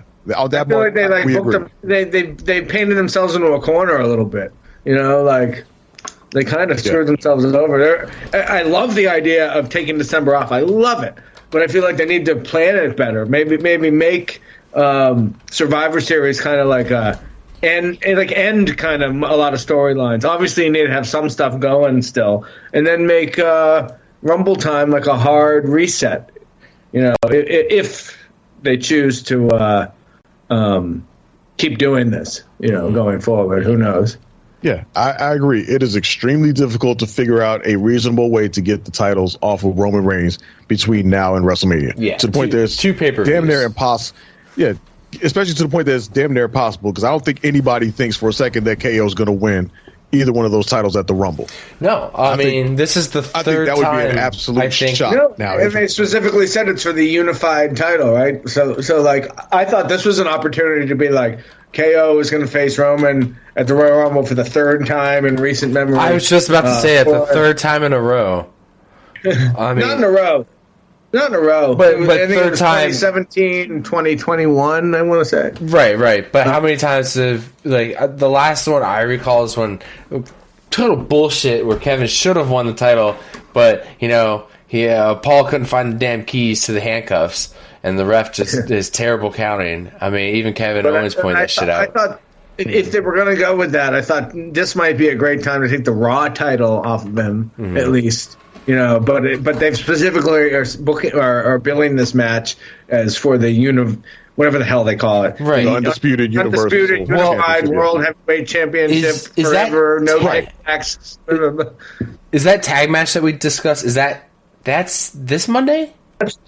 Yeah. So I feel like after that, maybe we'll see like I said, if they retain. And that's going to kind of change my opinion. Just for the Raw titles, right? Right. And that's why a lot of people are thinking that's why everybody Judgment Day says a strong chance of winning, because it's just for one. And why would they make a point? Why would they make a point of specifically mentioning that it's just for one of the titles if they're not going to have them lose? Mm-hmm. Right. Exactly. So I really feel like after this Monday, we'll get a good heading going into the Rumble of where we're going. It's going to be great that I'll be there. We're predicting it before then. What's that? I said, good thing we're trying to predict it before then. Yeah, right? So that we can go back and, just feel like complete idiots. Like, oh, we were totally off. But, you know what we're going to do? Do you guys have anything else you want to predict for maybe this year? Before we take a break here? Any other bold predictions? Yeah, bold predictions you got for this year. I mean, we talked about how we may see some tag teams break up, some people getting some gold, the company possibly being owned by somebody else, maybe us paying $60 again. So we kind of already have a good set of bold predictions. Roman possibly losing both his titles this year, the Usos losing the gold, basically the whole bloodline maybe losing all their gold this year. But the bar has been set for sure. For sure, because Roman Reigns just recently surpassed Walter NXT UK Championship title run. He's now at 821 plus days. So that is another accomplishment that Roman Reigns has just surpassed. Another reign, another bar. So another bar that has been set, which won't. I really don't think will be broken for a very long time. Well, unless Roman Reigns does something stupid and they want to erase him from the history books, like they have. Oh, yeah, you're so right. People. You're so right. How many times have we seen that where certain people have left and, you know, it's... Oh, you're not the youngest anymore. Oh, you're not the only anymore. Yeah. Oh, you're not the whatever anymore. Exactly. I mean, we've seen so much of that. So yeah, for the time being, sure, that won't be broken until Roman Reigns does something stupid or whatever. And then Bianca Belair's going to lose the title at WrestleMania. Yeah, and then NBC Universal decides they need to distance themselves from him. But even if Bianca does lose the title at WrestleMania, you got to admit though, she's had a hell of a run. Oh yeah, she's had a hell of a run. That's why she's going to have 10 more title runs. Mm-hmm. Yeah, she's had a hell of a run. That's why I think it's about time. And it's pretty much this run has run its course. So I think she's going to drop the title at WrestleMania, and I'm predicting it's going to be to Rhea Ripley. Mm-hmm. That's what I think so too. So how do you guys feel that Charlotte, the Queen, is back? You know, I mean, who saw that title win come? You know, like I honestly didn't see it coming. I mean, that was out of nowhere, you know. I mean, we've been waiting for her to come back any minute now. I just did not expect to come back and it's like, bam, another title run. Bam, another notch on the belt. Like, bam, a little bit closer to beating my dad's record. Like, right. Holy shit. Like, I was just genuinely shocked that they just put the strap on her, like, so quickly. Like, especially off of Ronda. I mean, don't get me wrong. I cringe every time Ronda grabs a microphone. Like, she's just... like, hey, if she was so just... do dogs. If she would just, like, just have her own mouthpiece, just don't talk. Just don't ever talk. Her and Shayna, just don't do promos. Just why can't we find a female Paul Heyman for them? I know. You know, or not even a female, anybody. Yeah. You know, like. Yeah. I mean, you're so right. Maybe we should have been utilizing some of these older wrestlers who were good mouthpieces. I mean, there was rumors that, you know, it'll help elevate a lot of these wrestlers' careers. I mean, there's ones that could work. There's rumors of Lacey Evans trying to get Sergeant Slaughter to help her career, maybe a little. Dear God, no. You know, I remember what was another one that was awful? Bob Backlund and Bob Backlund. Yeah. Or Jack. No, not Jack Swagger. I can't think of his Darren Young. It was just that didn't work. There's just some that don't work, and there's just some that just click. So let's. I mean, come on now. Like, you get TV time as a legend. Like, you're not in the ring, but you're getting TV time. Like, you're like, why would you not do that? Like, why would you not elevate some of those older wrestlers and some of these guys who are good mouthpieces to help get some of these people over?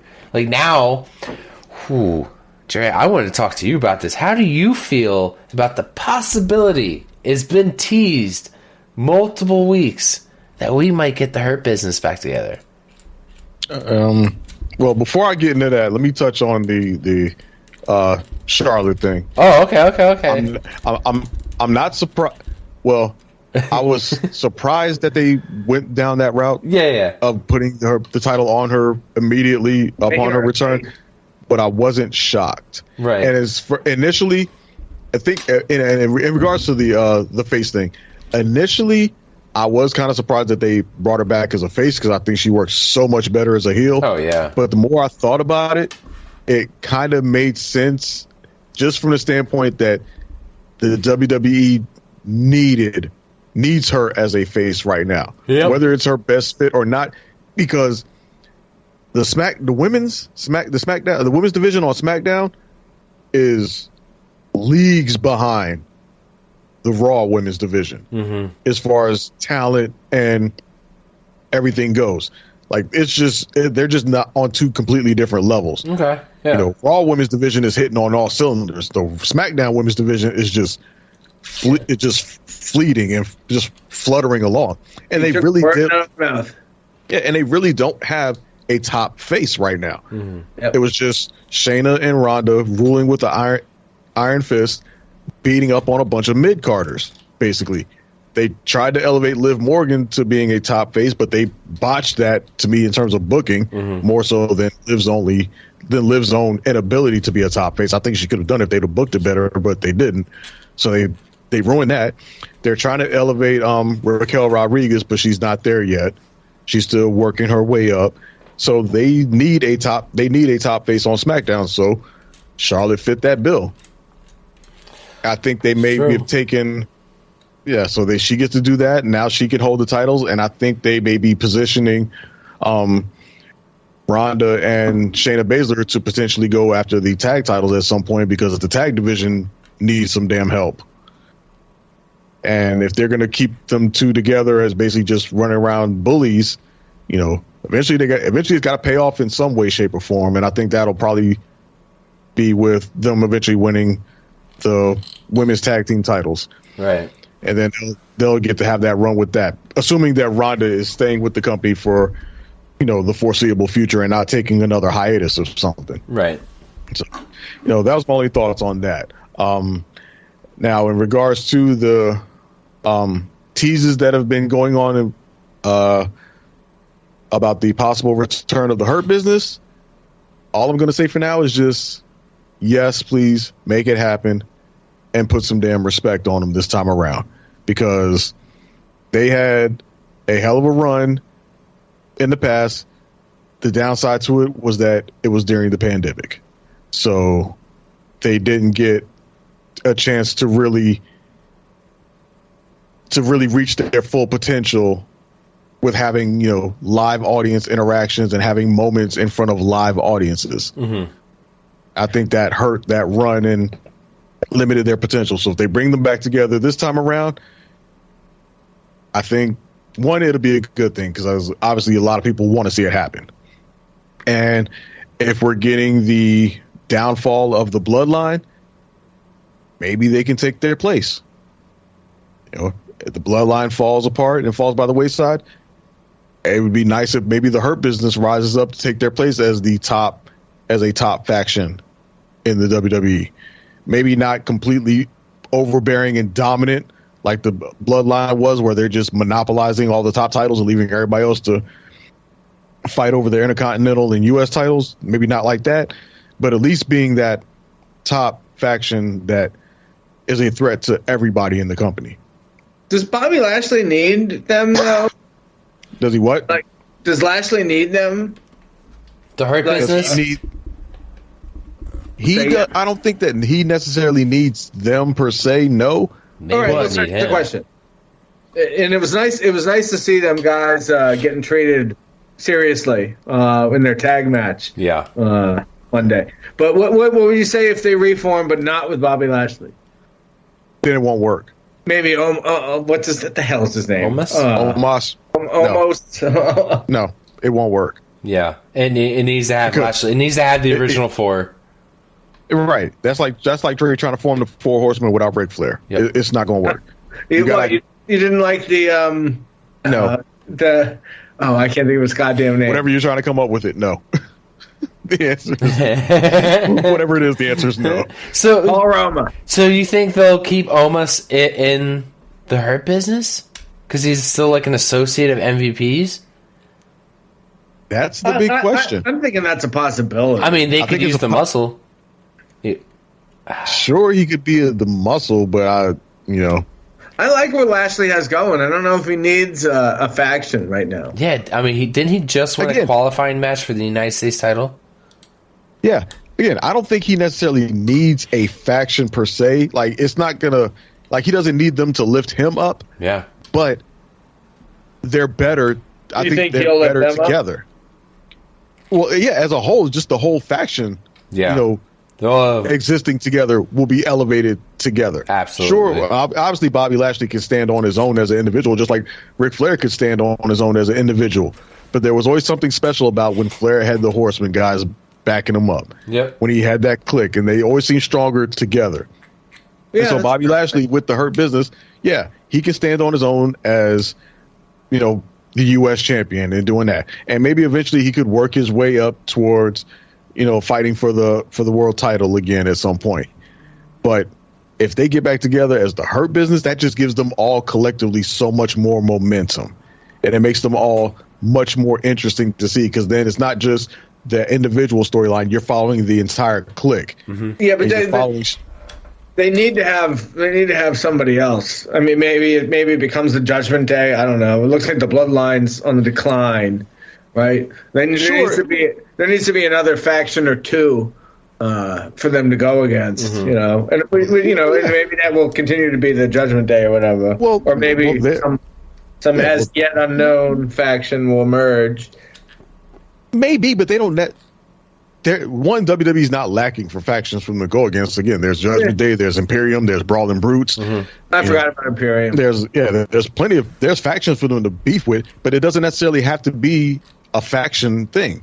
There can be just a clique that's helping each other pursue their individual goals. Yeah. If Shelton Benjamin and Cedric Alexander are going back for the tag titles, then having MVP as their mouthpiece, giving them that on-air push, being their mouthpiece, speaking for them, helps build them up. If they decide to go down the heel route, then having somebody like Omos or Lashley or MVP interfering in the matches to help get them up, helps them elevate them forward towards that tag title, goal eventually. Same thing for Lashley as far as pursuing the world title. Well, whatever happens, I hope you're right, because I love MVP. Every time we get to talk about him when we do an old show, I'm like, fuck yes, MVP. Dre, you and I have talked about Shelton Benjamin. Oh yeah, I mean, maybe the most underrated dude of all time. Yeah, and he got TV time this week. And I'm pissed about. I'm mad about the way they did his 20-year birthday. Yeah. Where all he got was a fucking speech on WWE main event. Yeah. Come on. This man gave y'all 20 years, and that's the best y'all can do for him? Yeah, you know what? He deserved better. We just saw an anniversary edition of WrestleMania going to Hollywood. There was, they were showing a bunch of the wrestlers doing, they would have, Triple H was Braveheart. They did a lot of those scenes. The last time they were in LA, yeah. Yeah. So I was watching the one where they were doing the jacket one where they're like, "You talking to me?"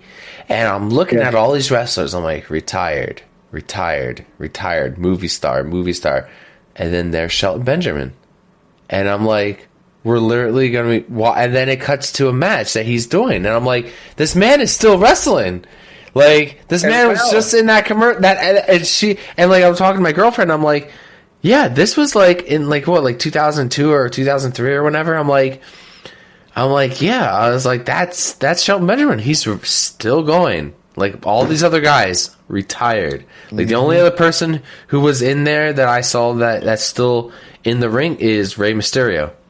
That was it. Everybody else in that ad was retired. Yep. So weird. Still going, still running. Still going, all he gets is a fucking speech on main event. Yeah, that's bullshit. Yeah. I'm not saying that they had to do a whole big to-do about it like they did for Randy Orton and Rey Mysterio. Right. But damn, they could have... You can give the man 5 minutes on Raw. Yeah, just highlights of his career, just highlights of some stuff he does in the ring. Give him a promo, let him come out there and say thank you. Damn, give the man some respect. Yep. And that unfortunately his greatest moment probably is his the super kick, getting kicked in the mouth by Shawn Michaels.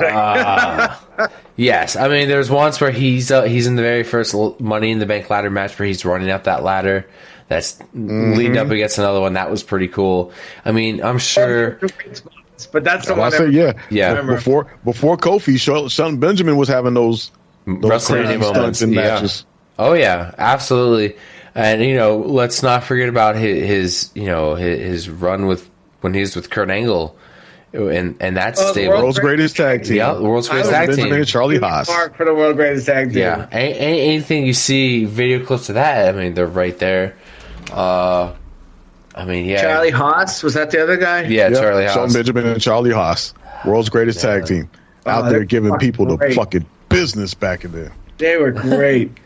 I'm telling you, Shelton Benjamin might be the most underrated dude of all time. Dude, there's no doubt in my mind. He absolutely is. Yeah, I mean, it's a shame he never got a run with the big belt.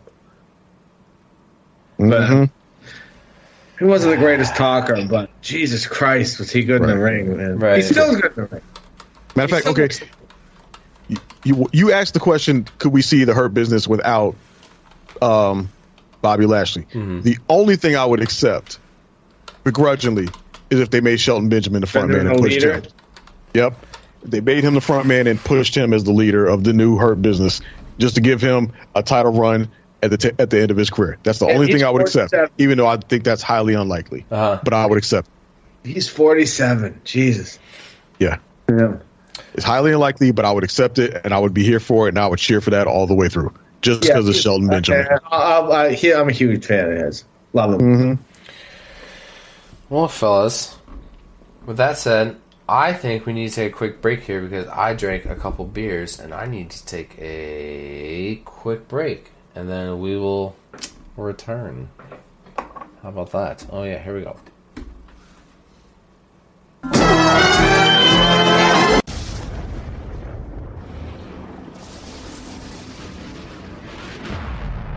Vince McMahon, damn it, let's hear it! Somebody call my mama. I am the boss. I've got a big surprise for you, for Mr. McDaddy. Ruthless aggression. I'm gonna stop being so damn nice. You're fired. You're fired.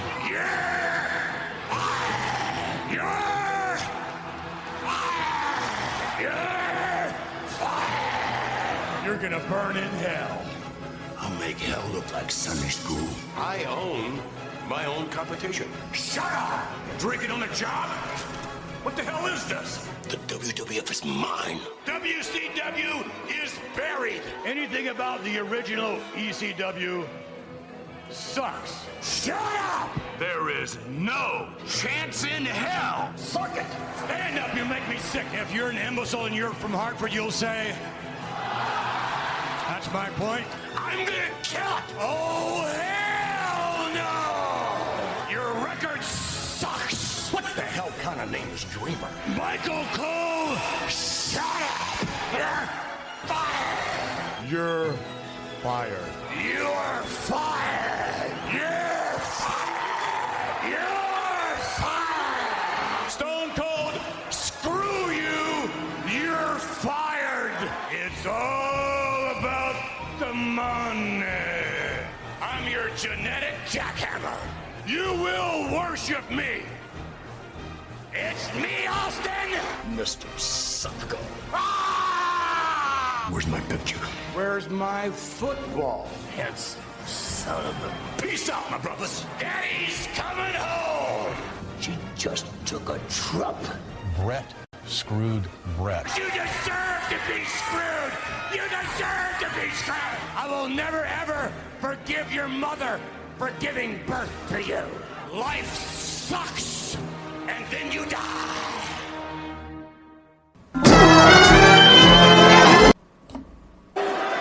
What do you guys want to talk about? The goddamn Royal Rumble, that's what we're going to talk about, Cody. Alright, let's talk about this massive card that we already have together for the Rumble. Now, like, I went directly to Wikipedia, because that's where I like to go to get what they have down so far. Now... Well, if it's on Wikipedia, it's true. Yeah, absolutely, dude. Absolutely. Now, thus far, we do have a good amount of men listed. Out of 30, I think we have like 10 or 11 here. We have Kofi Kingston, Santos Escobar, Ricochet, Austin Theory, Seth freaking Rollins, Bobby Lashley, Baron Corbin, Rey Mysterio, Gunther, Cody Rhodes and Omos.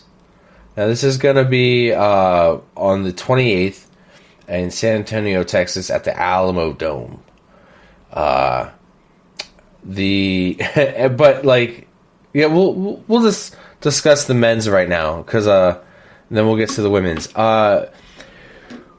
Bold predictions who we could probably see here. I mean, I wish Cody Rhodes was more of a secret, but it's out, dude. Like, we all knew Cody Rhodes was coming back around this time. Well, here's the thing. Yeah. So if they're giving that secret away, does that mean there's a much bigger secret yet to be revealed? That's a good one. Because, yeah, you're right. There could be something bigger. I just don't... I can't think besides like people like maybe Edge who could make a pop. Like, who else? Edge has come back more times than the Big Show has turned face and heel. Exactly. At this point, it's not as big of a pop. Edge to be back. I mean, I also expect Edge to be back, but that doesn't fit into a bigger surprise than Cody Rhodes coming back. I don't think. Right. See. That's what I'm saying. Like, and this is where like The Rock would be a big surprise, unless forget it the week before. And this is what I'm saying about how everything connects to everything else. Mm-hmm.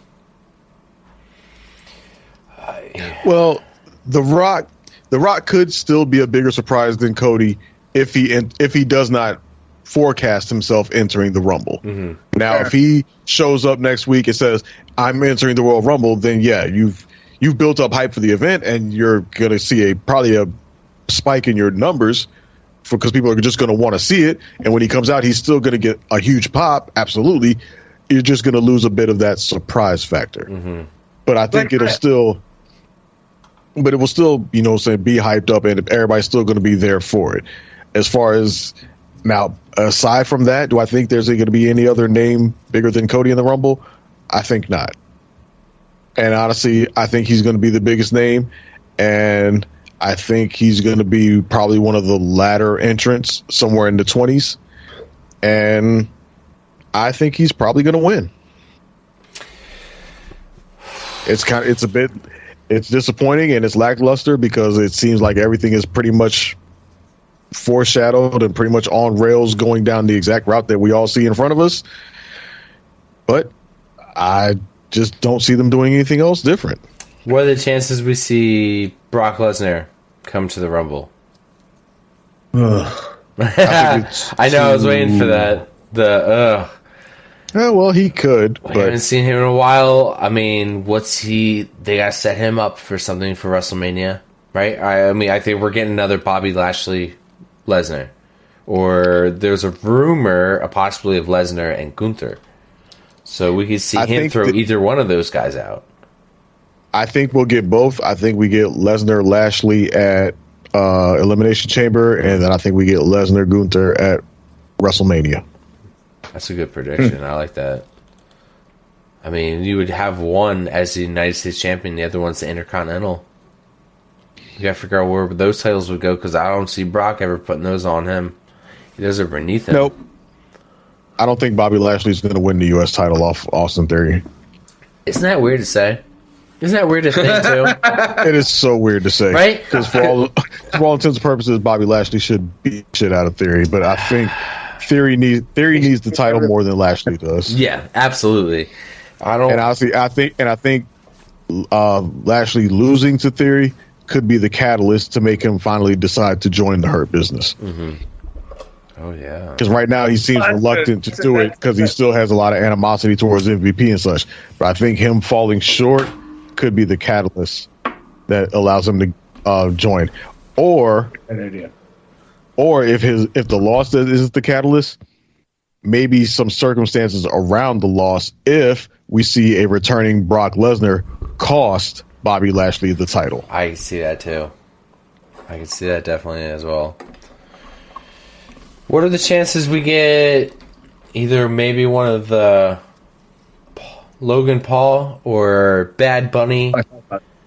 We see one of those. We got Bad Bunny last year. We did. I don't know that we get him again.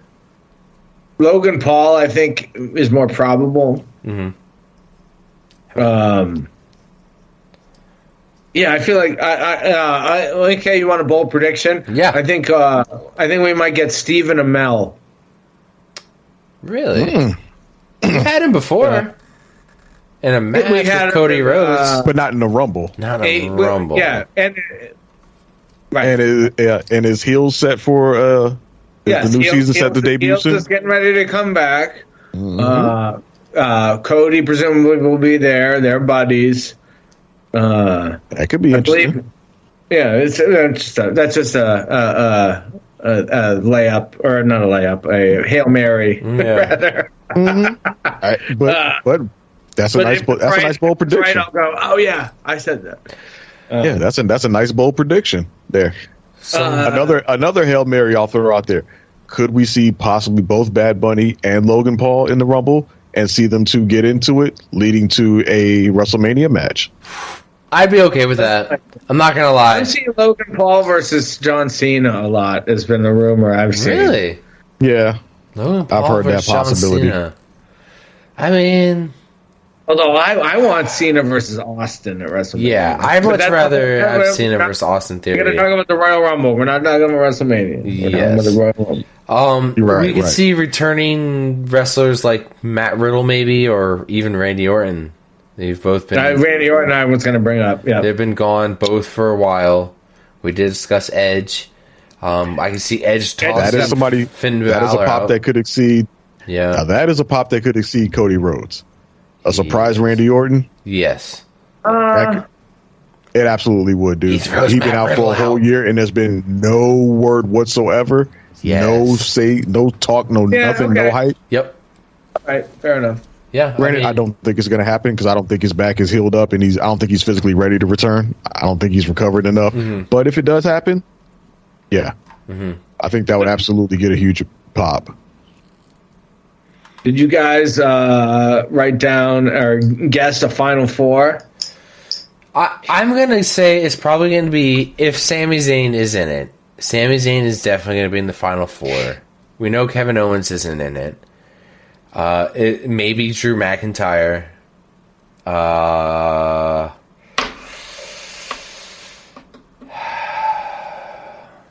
right, so I made two. No, I want to hear. It's really hard to pinpoint. Who else? Because maybe your two might be the two I'm missing. Seth Rollins. If the Rock is in the Royal Rumble, I think he will win, and I think the final four will be the Rock, Gunther, Montez Ford, and Drew. If the Rock isn't in it, I think the final four will be Gunther, Drew, Solo Sikoa, and Sami Zayn, and I think my boy Sami Zayn wins the Royal Rumble. I mean, Cody Rhodes too. Cody Rhodes. I don't think Cody Rhodes is going to win the Royal Rumble because I think it's better for his story if he doesn't. I think his story is more of a sporty kind of story, like an underdog kind of coming back thing. And I think if he comes right back, and what is this? This would be his third match back, or fourth match back, right? Something like that.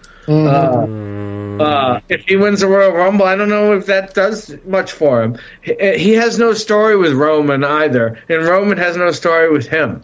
I've heard talk of that it would be him and Seth for the title at WrestleMania. I don't know how Seth gets the title in the meantime.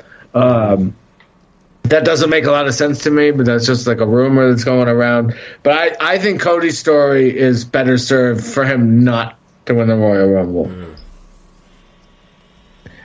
I like your Final Four non-Rock booking. However, I disagree about your reasoning behind Cody not winning the Rumble.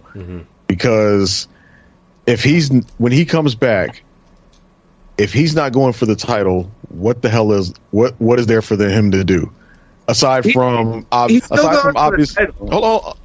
him obviously seeking revenge on Seth Rollins for putting him down. Aside from that, what else is there for Cody to do? Who is there for him to feud with? Sure, they could force something with him coming out, trying to give a "I'm back" speech, and then somebody jumps in to interrupt him and stuff. But that would pretty much just be fodder for him to go on. And they could still do that. They could still do that with him being on the path towards facing Roman at WrestleMania anyway. Yeah. Because even if he wins it now, this is January. WrestleMania isn't until what, April? Mm-hmm. So you still got months of booking. The Elimination Chamber. He could win the Elimination Chamber for a shot at the other title or whatever. For a shot at what other title? I'm saying they're gonna split the titles up, right? So if presumably, if there's 2 title matches at WrestleMania, the Royal Rumble winner will get one of them, and the Elimination Chamber winner, I assume, would get the other. So that's what I assume.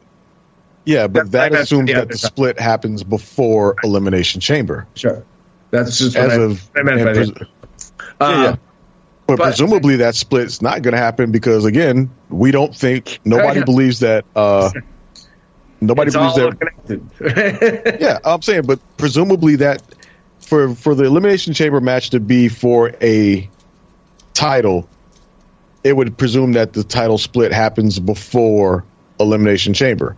Mm-hmm. And I don't know that any of us think that's necessarily going to happen because we don't think that Kevin Owens is beating Roman at the Rumble.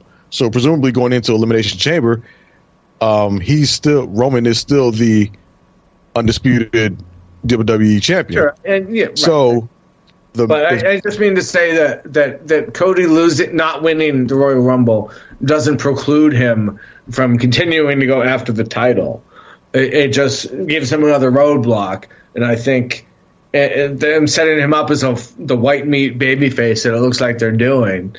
That's what being a white meat baby face is all about, is roadblock after roadblock after roadblock, and so I think that bringing him back and putting him right in the WrestleMania main event for the title isn't the way to go. I think he will absolutely 100% win the WWE title at some point, and probably sooner rather than later, but I don't think it's going to be as easy as he comes in, wins the Rumble, and then wins the title. I just see his road being a lot harder than that. That's all. Sure. I believe there's definitely merit to that, and I could see that happening as well. I just don't know what else you do with him if he's not in the title picture coming back, because they pretty much, the way they're building him up now, they're pretty much already painting him as one of the top baby faces in the company. And when you're one of the top baby faces in the company, you're pretty much either, feuding for the title pretty much almost constantly. So if he comes back and he doesn't win the Rumble, sure, he could, find another way in to the match, depending on what route they decide to go with. Sure, and take these titles off him. Yeah, they just don't know. One of those ambiguous endings, where 2 guys go over at the same time. Oh no! Don't pull that bullshit. That shit didn't work when they tried it with fucking Bret Hart and Lex Luger. No, don't go down that route. Lex Express. Yeah, I just don't know what else they do with him if he's not in the title picture when he comes back. Because pretty much anything else is just going to feel predictable. Mm-hmm. Like whoever they put him in a feud with, Cody's going over. I think winning the Royal Rumble is too predictable. Sure. I think it is. I don't disagree at all. I think it is predictable.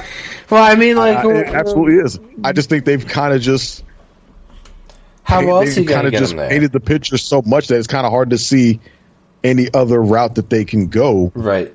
That they could reasonably go with it. And to a certain extent, there is something to be said for striking while the iron's hot. Because they have done it before. Remember, they did it with Triple H when he returned in 2002 from his quad tear. He went straight into the title picture. Came back the week before Rumble. Yep, declared himself in the Rumble, and then he beat Jericho for the WWE and the World Heavyweight title. Holy shit! They could redo it again. Okay, so we were cut short. It just randomly dropped me out of the conversation. I guess we were being duped on by some WWE. Our takes were too hot. Yeah, our takes were too hot. They just dropped us. And, God, if you only knew what was said off air. Oh, my God. Oh, my God. So hey, I teased something completely ridiculous. I want to hear it. I would like to at this time present it. Yeah, go for it. So I like to come with the anniversaries, and yesterday was the 25th anniversary of one of my favorite Royal Rumble moments of all time, and that, of course, is the three faces of Foley all entering the Royal Rumble at the same time. And I got to thinking, what would be a good way to honor one of the greatest moments in Royal Rumble history?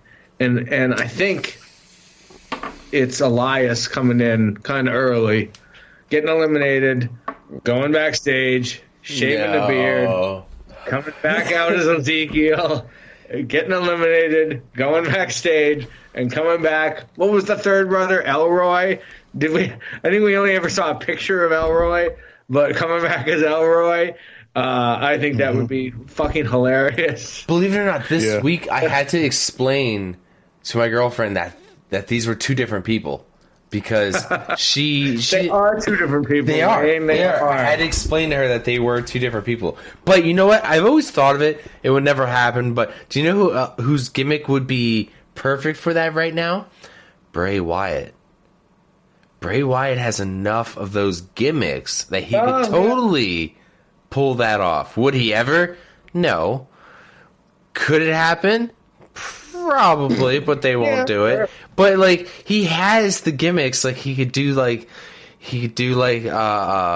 maybe Uncle Howdy or like the Mr. Rogers, Bray Wyatt, the Husky Harris. The Husky Harris even, like he could do the Fiend. They don't require him to like shave facial hair, it just requires outfit changes and mask. You know what I mean? Like he totally pull that off. I don't know if you guys have anything else you want to bring up about the men's Royal Rumble before we move on here. Any other predictions you believe of who could be in it, or besides of who we think is going to be? You know what? I got one. Who do you think is going to be the first two out? I was thinking Cody Rhodes because we know he's coming, and the entrance, just because of the entrance alone. I feel like he would be a good number one or number two. But it's all about the entrance. Yeah. I still predict he's going to come in later. I think they're still just going to try to milk his comeback as long as they can. Mm-hmm. I don't think he's going to be number 30, or I don't think they'll do that, but I think he'll still be somewhere in the latter. Only one person has ever won out of 30, right? At 30, didn't John Cena come in at 30? I believe so, yes. I think that's the only one. Maybe The Undertaker? Undertaker what? One coming in at number 30? Oh. What, as number 30? Yeah, I'm like looking up now. But like I feel like off the top of my head, Ronda Rousey came close. She was number 28. Brock Lesnar in.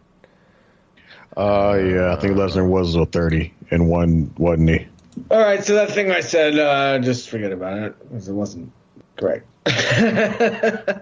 Okay. Yeah, it'd be interesting. Brock Lesnar, it was a 29. Yeah, John Cena was 30 at the Royal Rumble in 2008. Triple H was number 30 at Royal Rumble 2016 and won. And then Brock Lesnar at last year's Royal Rumble entered at 30 and won. So there's been 3. Go. Never mind. Kind of wild because Brock Lesnar previously was number 29 at the Royal Rumble 2003. Yeah, and won. Yep. Oh, I remember that. We're gonna cover that one day for sure. That's on the list. I remember that.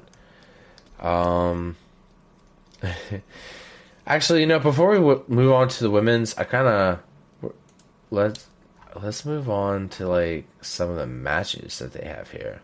Do you guys know what the hell a Mountain Dew Pitch Black match is? It's a commercial for Mountain Dew.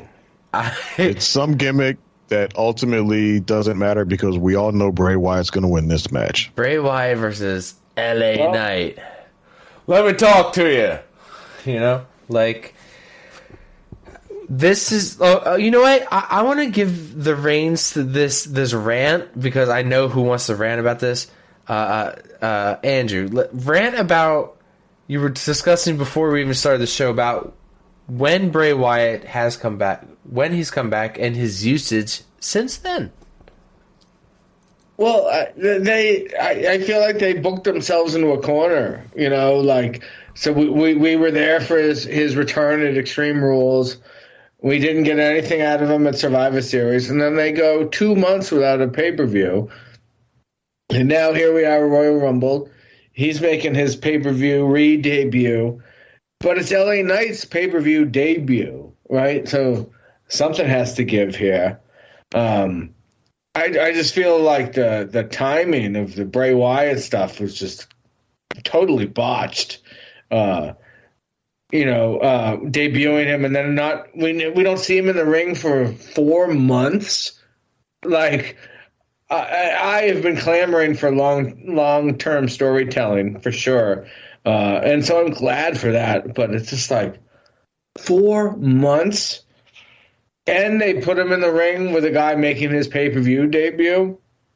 So, Dre, I actually think LA Knight is going to win this match. Really? Even though I don't know what this match even is. Is this going to be like a cinematic thing? Generally, I don't like those at all. But I will say, what was it? The Funhouse match or whatever? Something. Yeah, the Funhouse match. With Cena from... Like, that was a hell of a lot of fun. Mm-hmm. So if it's something like that, maybe I'm into it. The reason I think LA Knight wins and Bray doesn't is because I think there's going to be some weird chicanery or whatever with Bray Wyatt's weird other personalities or whatever somehow cost him the match. I harken back to that weird moment where Bray Wyatt and LA Knight are in the ring and Howdy comes out and gives Sister Abigail to Bray Wyatt, and LA Knight just kind of walks away. I when I say he's going to win, I don't mean he's going to. I think that's going to be the scenario where he's just kind of like, I'm out of here, you know, like.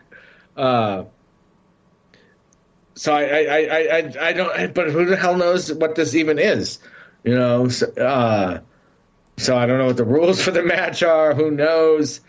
I just think it's so obvious that Bray Wyatt is going to win that's why I'm picking LA Knight. Mm-hmm. LA Knight.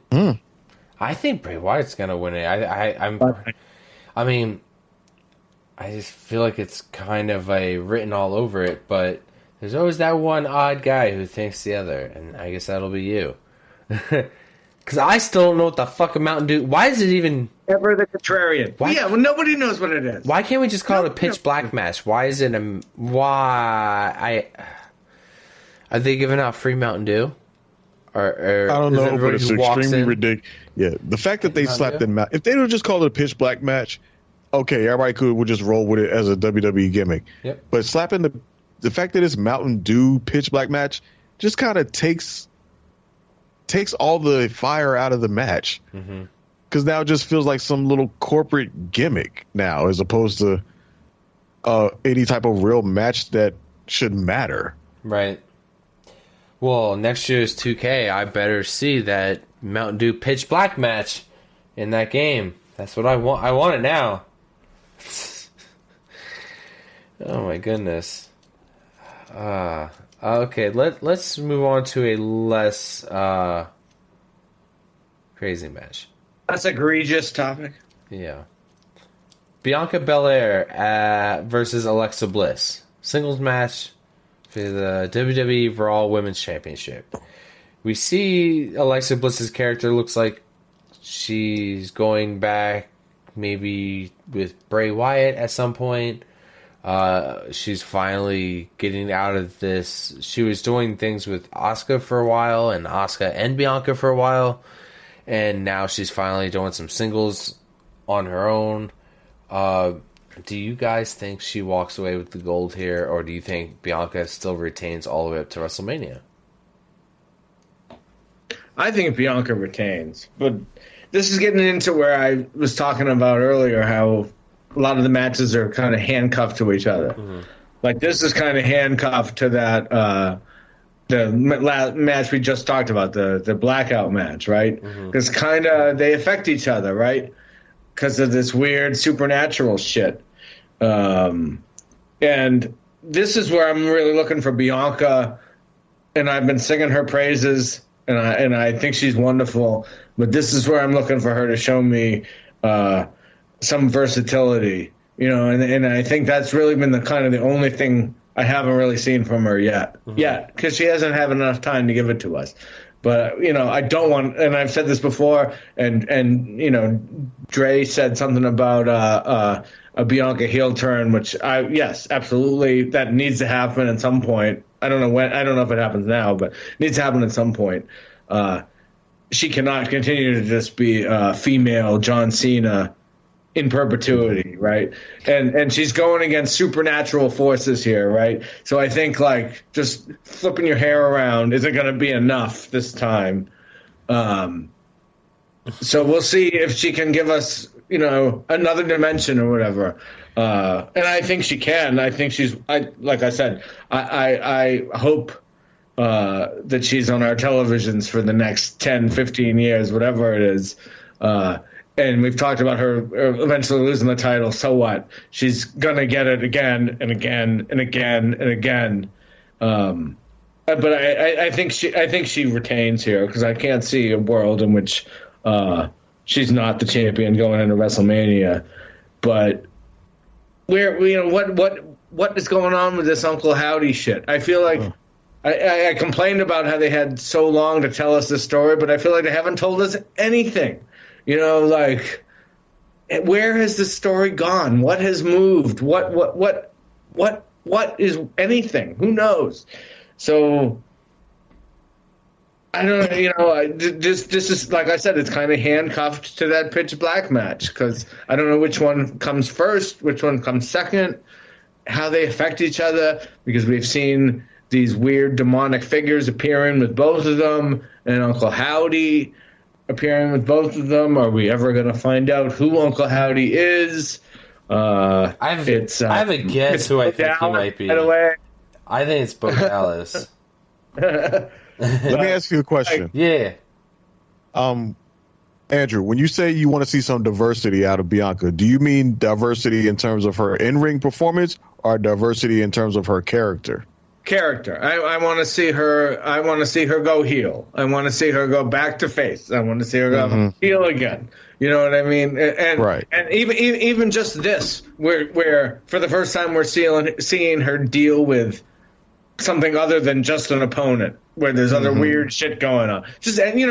I just want to see her character evolve and change and not just be the I'm good because I'm so good kind of. You know what I mean? Yeah.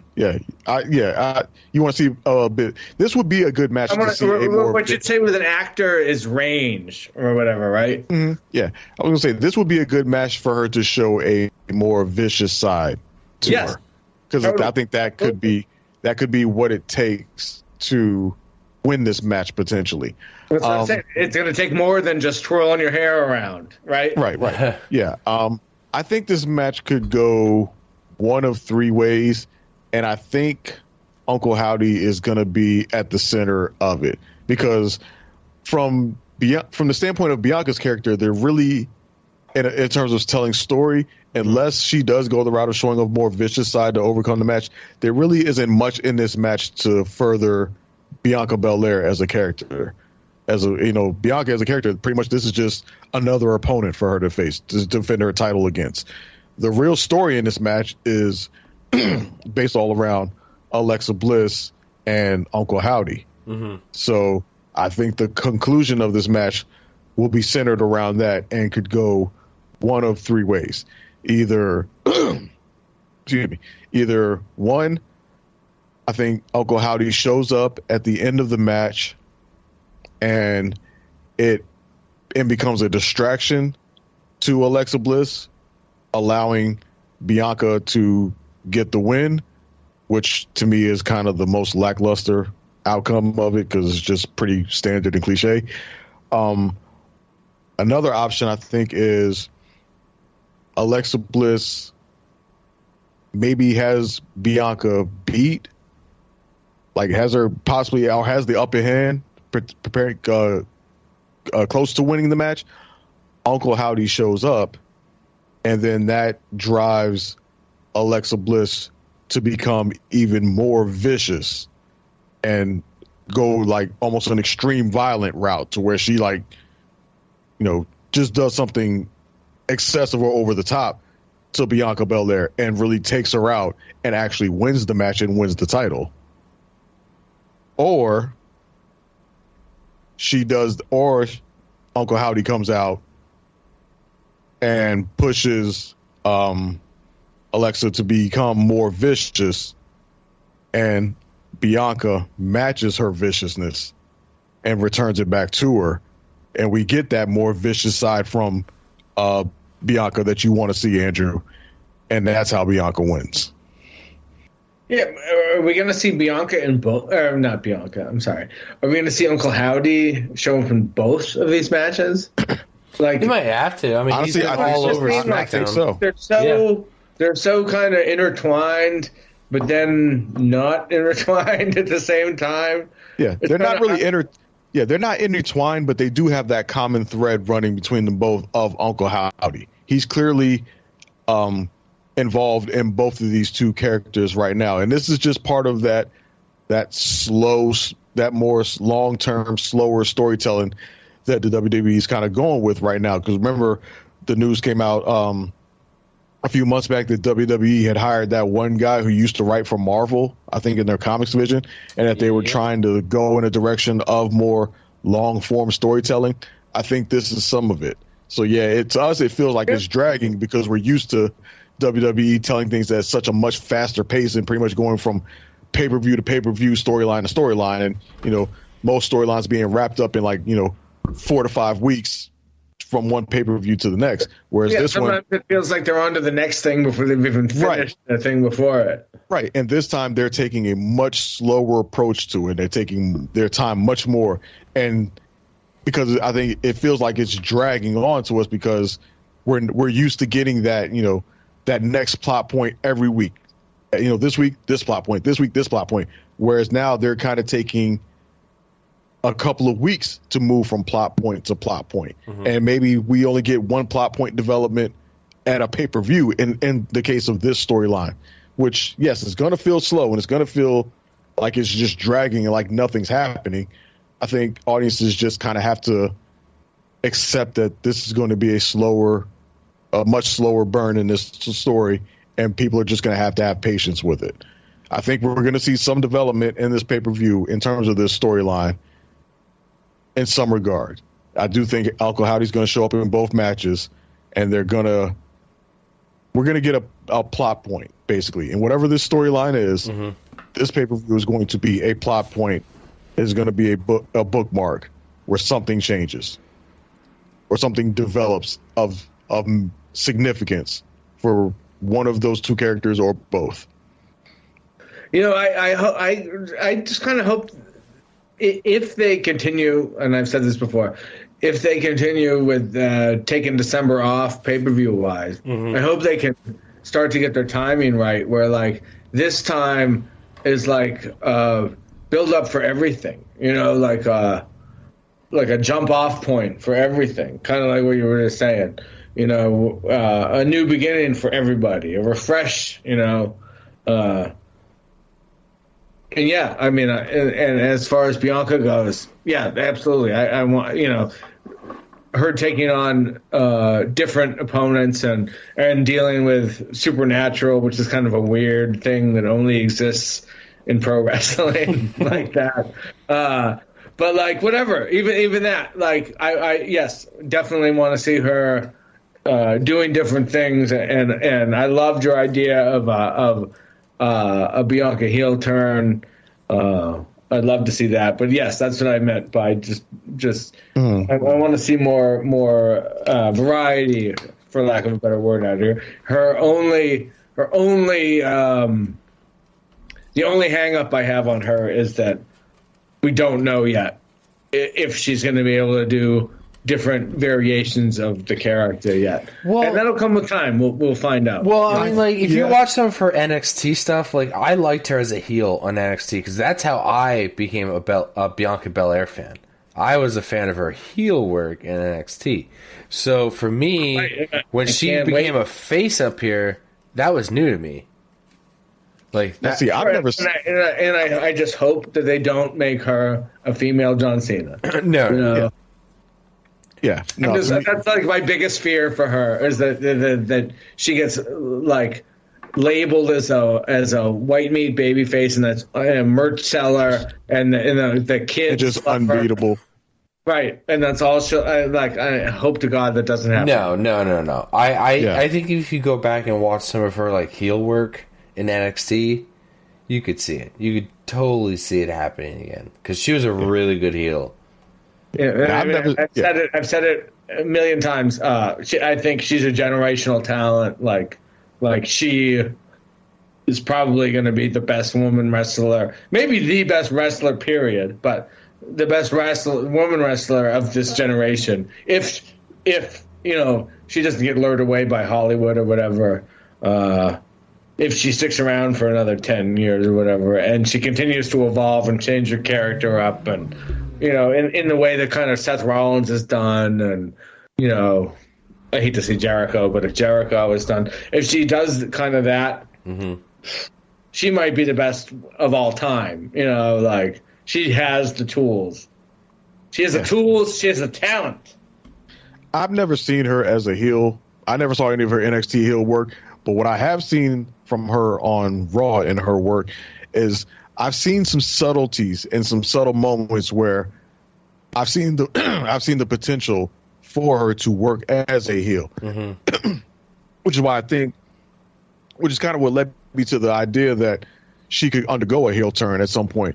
Because one thing that's even with her working as a babyface now, she is a bit more of an aggressive babyface than you get from most people who work in the babyface role. Most people in the babyface role are like, somebody challenges them to a match, fine, I'll see you then. And if they end up in a fight, it's usually like, you want to fight me? Come at me. And then the heel comes up on the face and then they get to fighting. Bianca will bring the fight to a person like she just did on to Alexa this past Monday, where she got Alexa to agree to the match. And she's like, all right, cool. I'll see you at the Rumble. But I'm finna beat your ass right now for what you did the other week. And there's that level of aggression from her. And I think there have been some matches in the past where it's one of those, if you're not looking for it or if you're not paying attention, you don't notice it. But I remember a match she had with, I think it was Dakota Kai. It was either Dakota Kai or Io Sky when she was feuding with Damage Control. Yeah. And she was a match with one of them, and they were giving her a little bit more trouble than she had expected going into the match. Like, they were getting a little bit more offense on her, and she was having a little bit more trouble getting the 3 count than you expected. And towards the end of that match, she got a look on her face, and that really stood out to me. Was like, it almost looked like she was like legitimately really like real life annoyed, even though I'm sure it was just a character thing. But she had a look on her face where I was like, oh, she can pull off a legit pissed off look when she wants to. Not just like an angry baby face, like, oh my God, I'm going to overpower you now. But like, no, like, bitch, I'm about to fuck you up. Right. Look on her face. And like I said, that little subtlety, when I saw it, I was just like, oh, she could actually do this, do a mean girl type thing if she really wants to. I think back also to right after she won the Raw title at WrestleMania last year when she feuded with what was it, Carmella? Yes. I think it was the feud that she had immediately after winning the title. And when one of the matches they had when Carmella was talking shit and all this stuff, and I think Carmella slapped her, and then Bianca got a look on her face like, bitch, and then like rocked the living shit out of her, KO'd her, and hit her with the 3.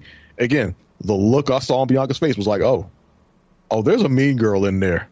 This ain't just your typical white bread baby face that you think you get. Like, exactly. There's something in there. So I've seen the subtleties, so that's why I believe the potential is absolutely in there for her to do it. And that's what I want to see for the next, 10, 15 years, whatever it is. I want to see her go back and forth and back and whatever, because I fully believe she can do it and will do it, but we just haven't. I mean, I also haven't seen her heel work in NXT. So all I've known of her is this baby face, which is, like I've said, she's fucking amazing. I just want to see her go back and forth, and I think we will see that. I hope we will see that. Yeah, she's been a great baby face, and I think she'll continue probably to be one for at least the foreseeable future. But I also think the babyface thing is starting to run its course. And yeah, I agree with you. If they drag it out too long, then she does run the risk of becoming a John Cena type babyface and almost being forced into a heel role, not of her own making, but being forced into a heel role because the fans just turn on her because they're getting sick of her. And that's what I don't want to see it happen for. I don't want to see her turn heel because fans are tired of her. I want to see her turn heel because it's just a natural development of the character. Sure, but like I said, my concern is that, we have this wonderful black woman. Let's continue to make her a positive face of the company kind of person. You know what I mean? Which is great. Don't get me wrong. But I want to see her fucking wrecking shit. You know what I mean? Yeah, I do too. I want to see that heel side of her because I know the baby will come back. And nothing makes a great baby face than a fucking great heel run. You know what I mean? Like a great turn. Yeah. And I want to see her go back and forth, and I hope she's around for that long to do that. Yeah. And I think it's almost inevitably going to happen one way or the other. There are very few wrestlers in the history of the business who are damn near immune to heel turns. Like any wrestler you can think of, no matter how big they were, had to make a heel turn at first, at some point of their career, because it had just run their course. The Rock, as over as he was, eventually had to go heel. Actually, started off as a heel before he ever really went face, before he became the huge face that he was. Hulk Hogan, for as huge of a face as he was, some of his best work was when he turned heel. Let me tell you something, dude. But what most people don't know is he was a heel way before he was before he was ever Hulk Hogan. But to go from that red yellow vitamin taking prayer, to go from Hulkamania to Hollywood, Hollywood, that's still one of the greatest heel turns in the history of the business. Like the only people I can think, the only wrestler that pops into my head right now, off the top of my head, who was essentially immune to a heel turn after they became a huge face, was Stone Cold Steve Austin. I was just about to say that Stone Cold. And even then, he made the heel. Ricky Steamboat was never a heel. Who? Ricky the Dragon Steamboat. He pretty much faces his whole career. He was never a heel. And we just talked about earlier how Rey Mysterio was a heel at the beginning during the Alliance. Right. Yeah, but it was one of the worst storylines of all time. Right. That's what I was saying. The one who did it, who was immune to it. That's why I say he was immune to it, because they made him heel, but it didn't work. The fans didn't go for it. They pretty much rejected it outright. That's why I say Stone Cold is the only one I can think of who is immune to a heel turn, because the fans just loved him way too much to ever really boo him, no matter what he did. Now, granted, yes, Ricky Steamboat was a career baby face, but that was just because that was a conscious choice. It wasn't so much because the fans could have never accepted him as a heel. I think that absolutely he could have been a fucking phenomenal heel. Exactly. I think he absolutely could have been. He just made a choice never to be one. Yeah, fair enough. So, inevitably, Bianca is going to make a heel turn at some point. I just hope that it happens as a natural evolution of the character and not because audiences turn on her. I would much rather it happen that way than because audiences turn on her. I want her to get heat because her character has developed the heat through their actions, not getting heat because the characters are like, all right, we're sick of your shit. Not X-Pac heat. Not babyface Roman Reigns heat. Not go home heat. Right. All right, guys. Let's move on here to the next match. Really, Roman Reigns versus Kevin Owens. Also says here with Paul Heyman. Roman Reigns will have Paul Heyman with him for this singles match for the undisputed WWE Universal Championship. Oh, Paul Heyman's there. That just changes everything. Yeah, right? I mean, no handcuffs this time. No extreme rules of any kind. No holds barred. Just a regular singles match. I mean, I really would love to see Kevin Owens with some freaking gold again. You got me so close before previously in the past where I truly believed that Kevin Owens was going to win the gold again, because I was a fan when he had his Universal title run that was cut short by Goldberg. Like Goldberg likes to cut everybody's title run short. The Fiend. But I was like, this man needs another title run. And there's, like I said, multiple times. This will be his third time going for the title against Roman. I just don't think they're going to give it to him here. And I think we're going to get Roman Reigns walking out as champion still.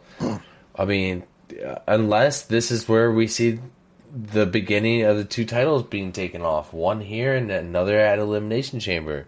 It's so possible. But but they specifically said that this match is for the undisputed WWE Universal Championship. That's that, and what you guys said a little bit earlier when I mentioned Paul Heyman. Those two things right there. If they had said this is for the Raw Championship, maybe tennis go up, but they didn't. Yep. So those two things right there kind of tell me that Roman Reigns is going to retain, especially with Paul Heyman in the mix. Of course. I mean, not that Paul Heyman really matters in this damn match, but if they wanted to pull off the shock of the year, sure, they could have Kevin Owens win the match through something like if they wanted to pull the shock of the year, something could happen to where like maybe the Bloodline or some other people try to get involved to stop Kevin Owens from winning, and then The Rock runs out and interferes, which leads to Kevin Owens actually getting the 3 count and becoming the undisputed WWE Universal Champion. That would be the shock of the year if they pulled that off. Will that happen? Probably not. Right. So yeah, in all likelihood, Roman Reigns is going to win. He's going to walk out the title with the championship. But if they really wanted to, if they want to pull off the shock and somehow build up the, the Rock Roman match at WrestleMania, this could be the way to start it. Mm-hmm. If The Rock showed up at this upcoming at the Raw 30th and interrupted the acknowledgement ceremony and then showed back up and cost Roman the title, that would be it. And then we're full steam ahead towards Rock versus Roman at WrestleMania. And that's a way to make it happen without the titles involved. And that's a way to write yourself out of this proverbial corner that you're in. But I don't think that's going to happen. Right. Yeah, I mean, this match is sort of handcuffed to the Men's Royal Rumble in that, I don't know which comes first on the card, but we'll kind of get an idea of what's going to happen in the other by what happens in the other, I think KO is going to come close as humanly possible to winning the title without doing it. I think there'll be multiple kickouts at 2.9, you know what I mean? Yep. And I think the Bloodline will somehow cause chicanery to make him lose the title. But, has Sami Zayn or The Rock or somebody already won the Royal Rumble before this match happens? or does that have like?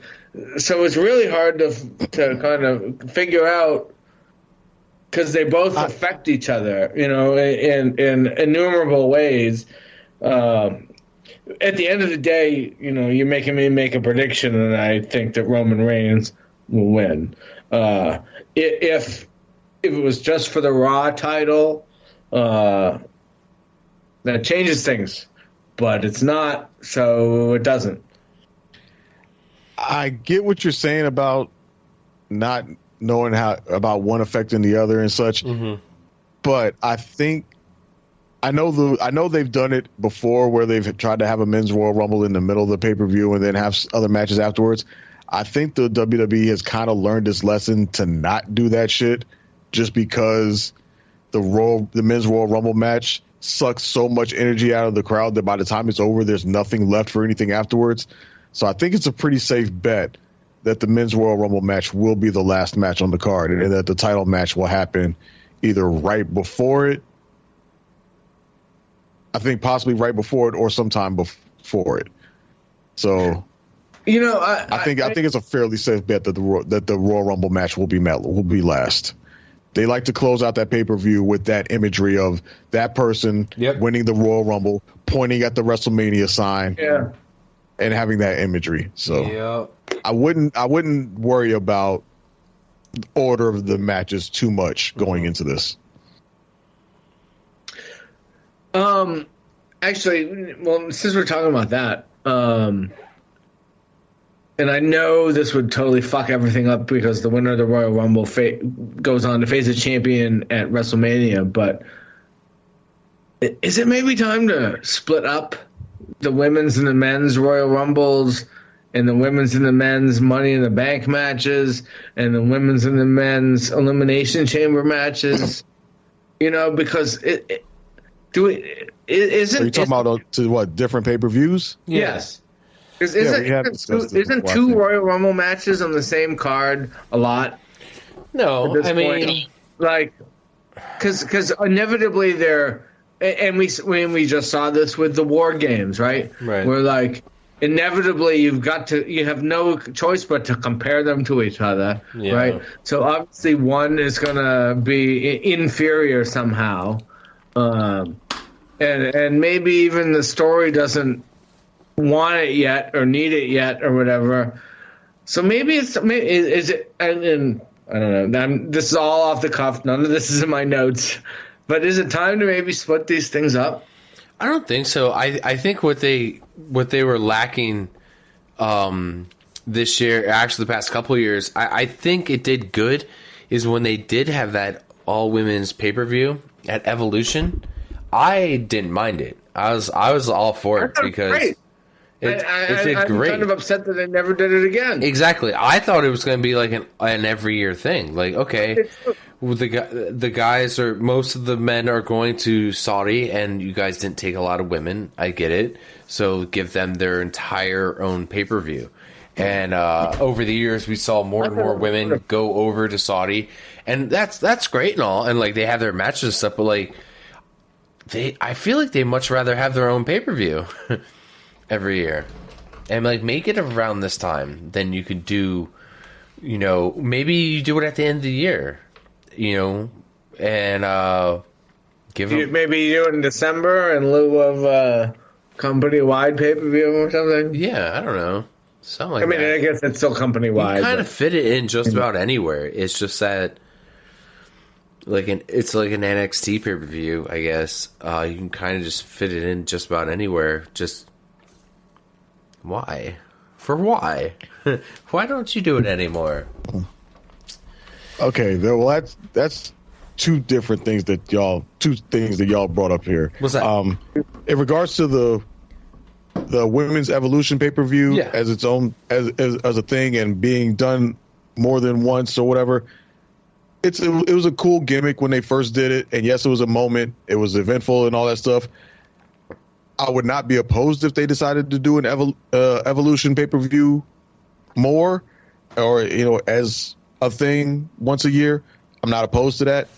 I don't think it's necessarily required, but I wouldn't be opposed if they did it.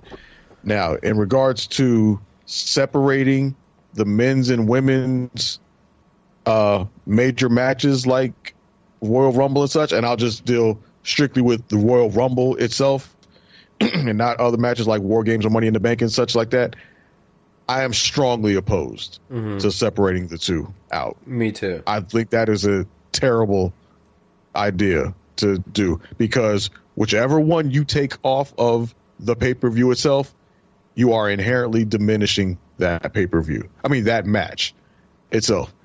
If you sit there and have a pay-per-view and say, this is the Royal Rumble, but we're only going to have the men's Royal Rumble match, and then we'll do the women's Royal Rumble match at Elimination Chamber next month, you're diminishing the women's Royal Rumble match. You're making it seem like a secondary one, like it's lesser than, by not having that match with that name on the pay-per-view with that name.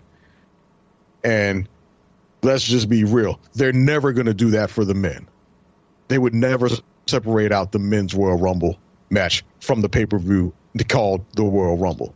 And they would never separate out the men's Money in the Bank match from the pay-per-view titled Money in the Bank. And they would never do that with War Games or any of them. Right. So by bringing up the idea, it's almost inherently proposing the idea of separating out the women's match from the pay-per-view.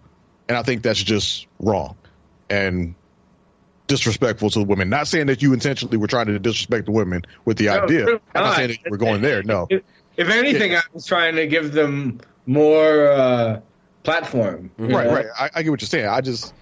I think by taking the match with the name out of the pay-per-view with the name and trying to hold it somewhere else, you inherently diminish it. Yeah, that's fair enough.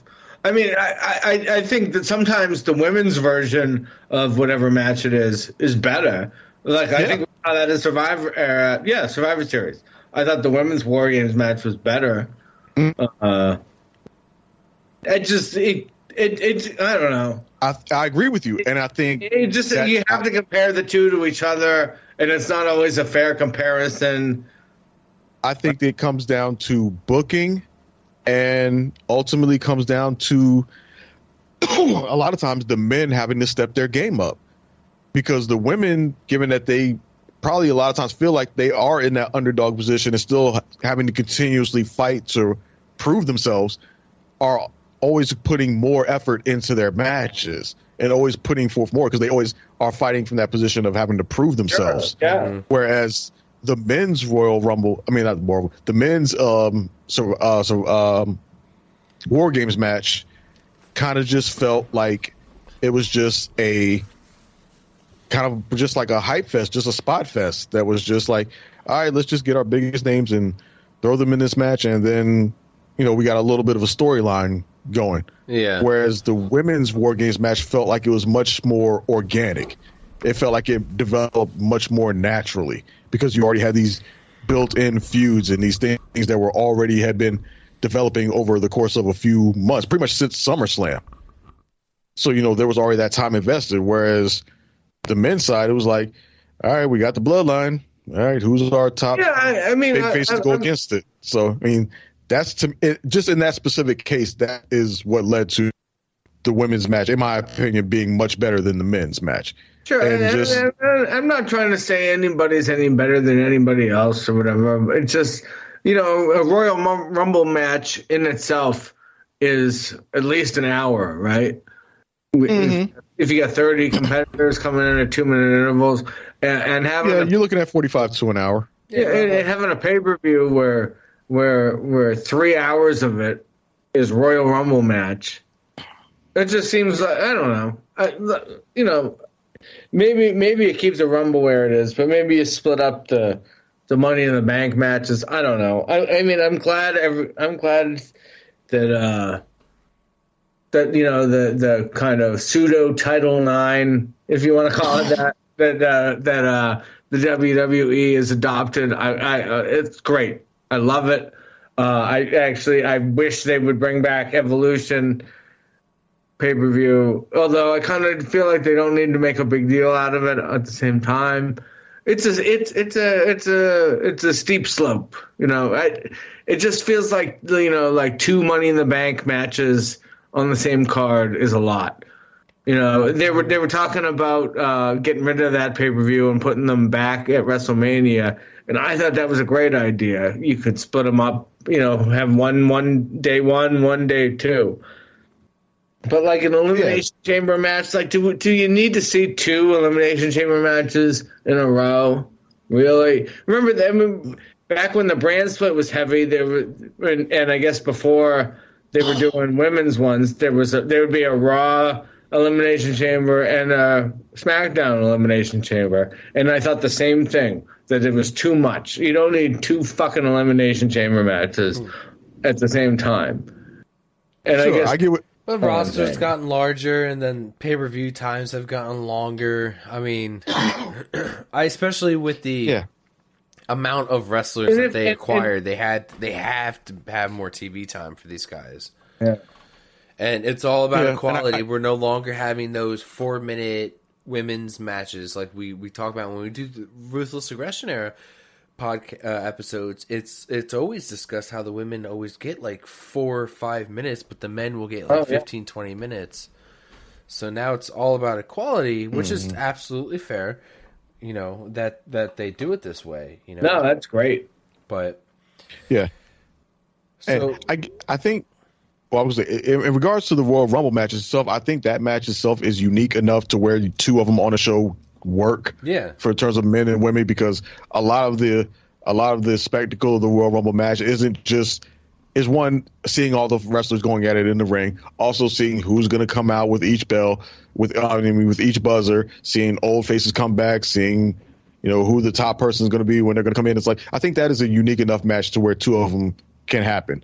Other matches like, you know, Money in the Bank and stuff like that, you can maybe find workarounds around different ways to structure that, so maybe they don't feel as draining.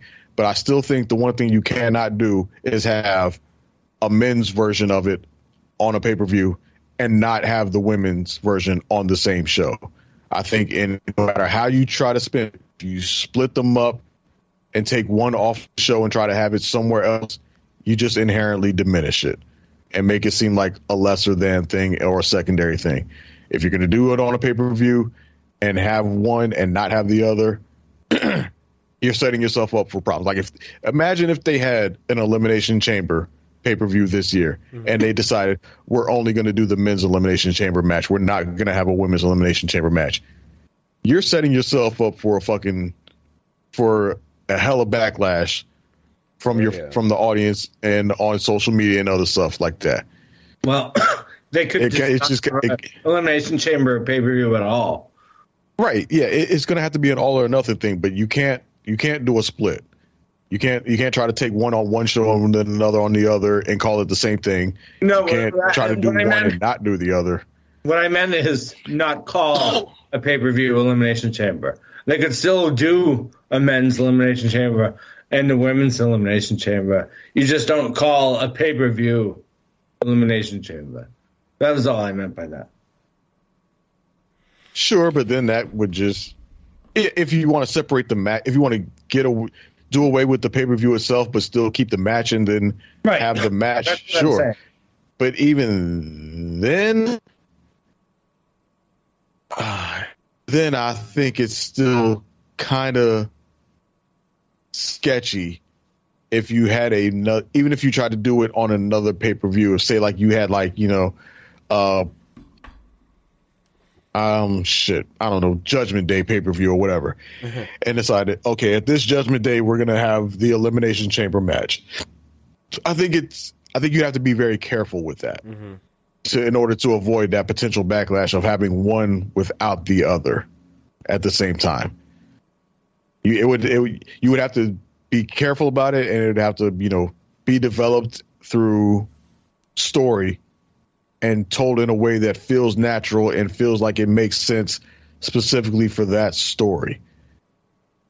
And I think I agree with you. In order to pull that off, you would have to basically do away with the Elimination Chamber pay-per-view itself.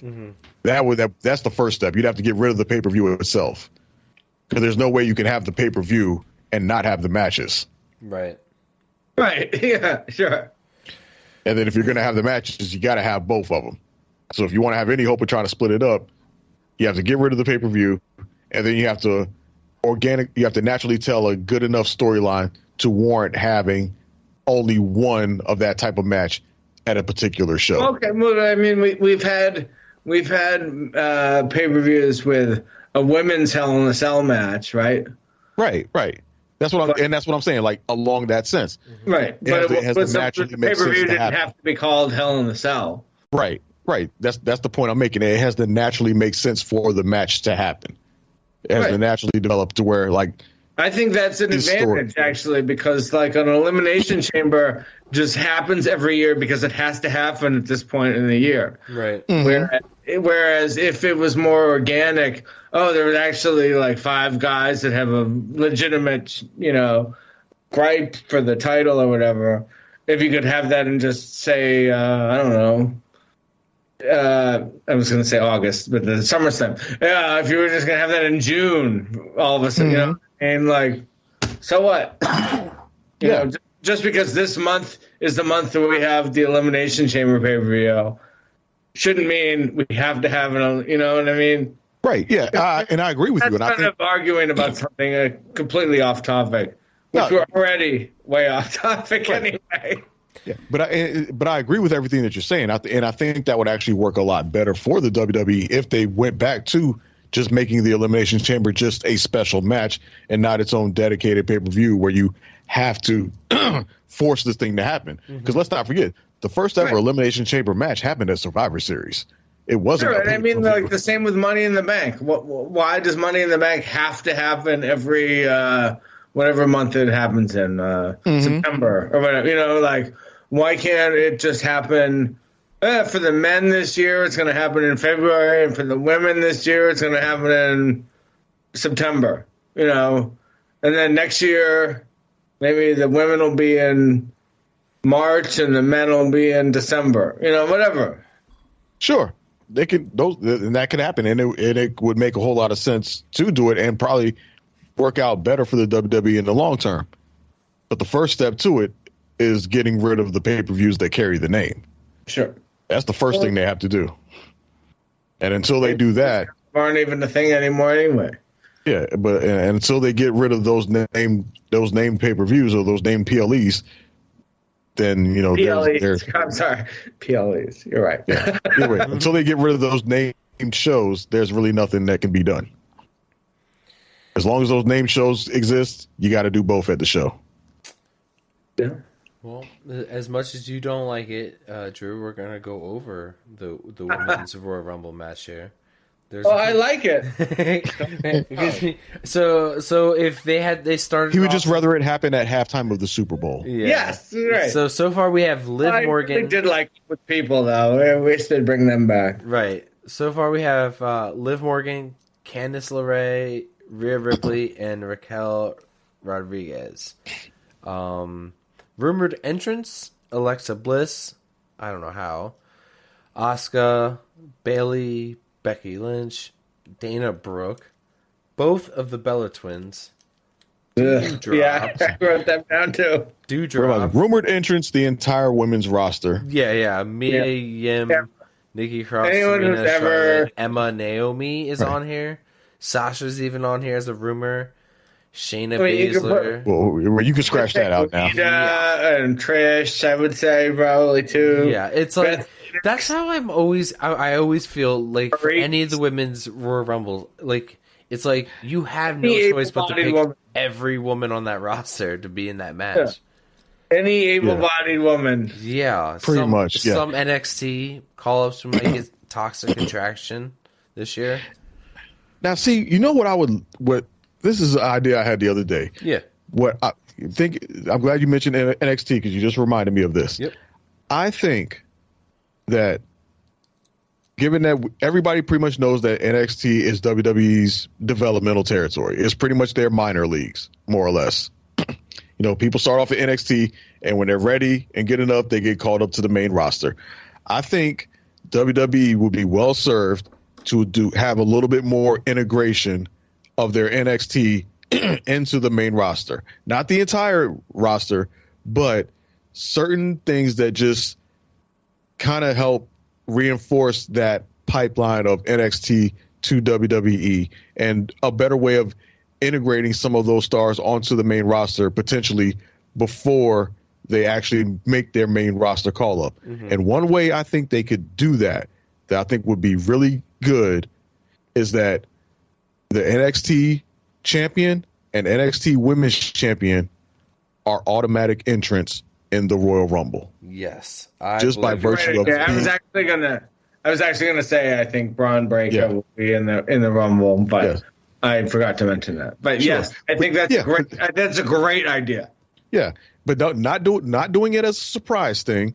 Not just like, oh my God, wow, it's the NXT. No, make it a written, established like rule if you're of the NXT like law. Championship.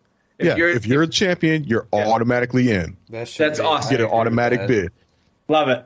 That could help you set up. Like you could have storylines going into NXT leading up to that. Like somebody wants a bid for the Royal Rumble, so they're fighting for the NXT Championship to get that bid. That's why you're the fantasy booker in chief, dude. Absolutely, man. Yeah, I wouldn't even mind if they just had a Royal Rumble bid match on NXT. We're like, hey, we got an open slot in the men's Royal Rumble. Absolutely. And you guys get to fight for it. Maybe if you want to have a little mini Rumble NXT match, I think that'd be a little corny and gimmicky. But if you have maybe a tournament, maybe have like a tournament, maybe like 4 guys get to compete for it. They have 2 matches, and then the winners of that face each other in a final match for that Royal Rumble slot. Make it feel, that helps the Rumble feel special. It helps reinforce that integration between WWE and NXT. I think it would make a whole lot of sense for them to do. Obviously, it's too late for them to do it now, but last 4 for the women. I'm thinking Rhea Ripley. I'm thinking Becky Lynch, Bayley. My 4th, that's the wild card.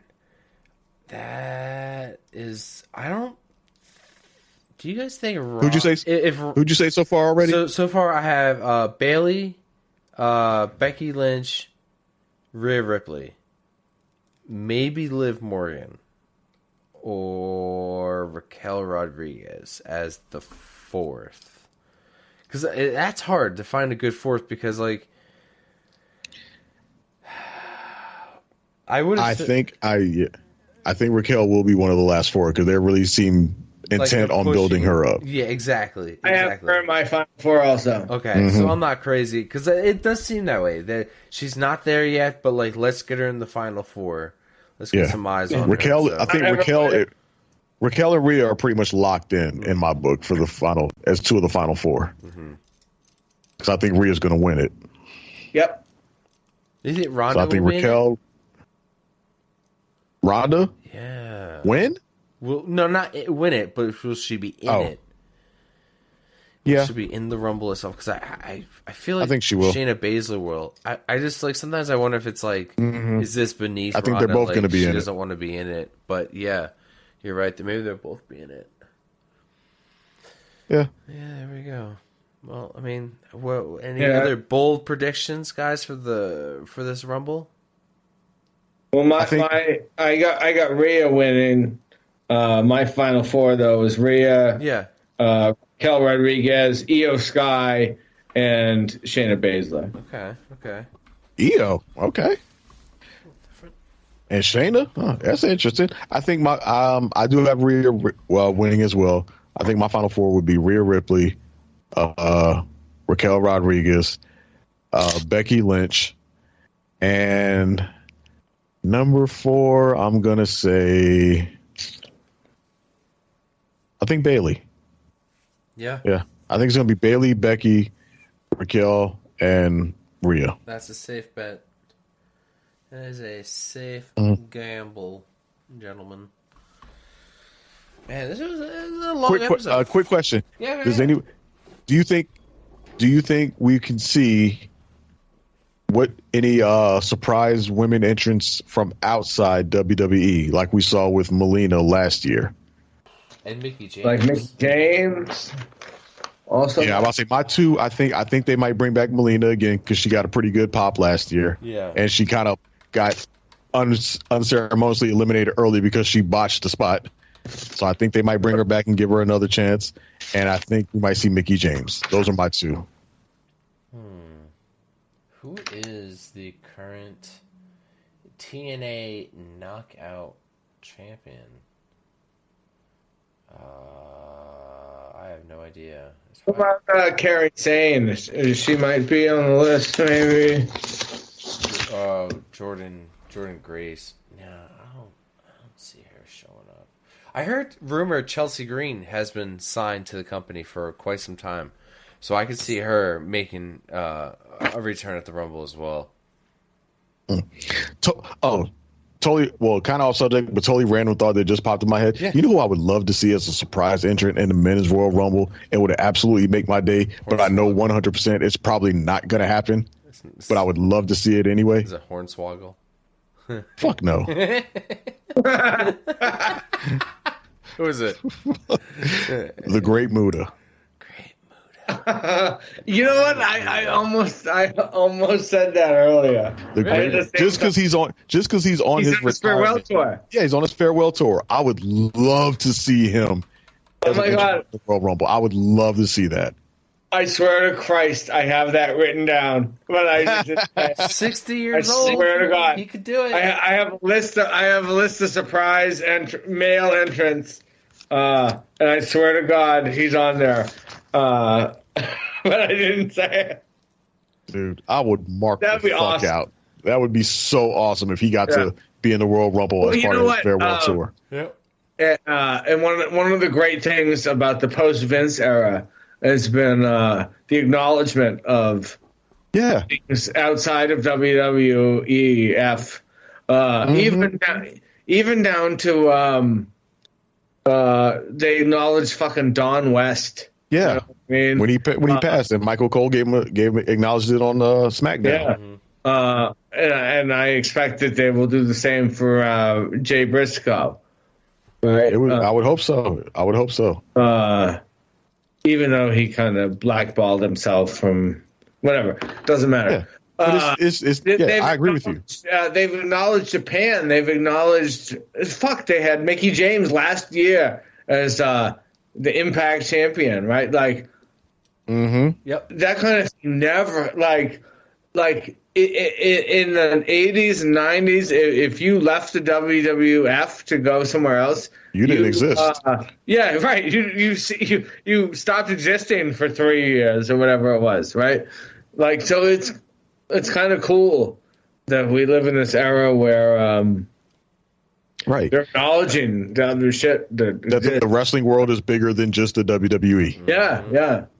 I mean, exists, of course, it has the been. Fans know it exists. Yeah. Right. But it's kind of great that they're saying that now.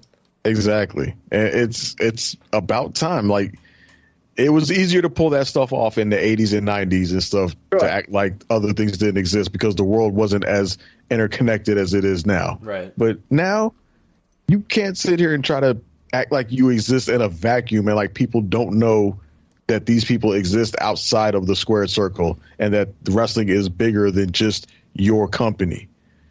Like, but that's like a subtle Vince gone thing.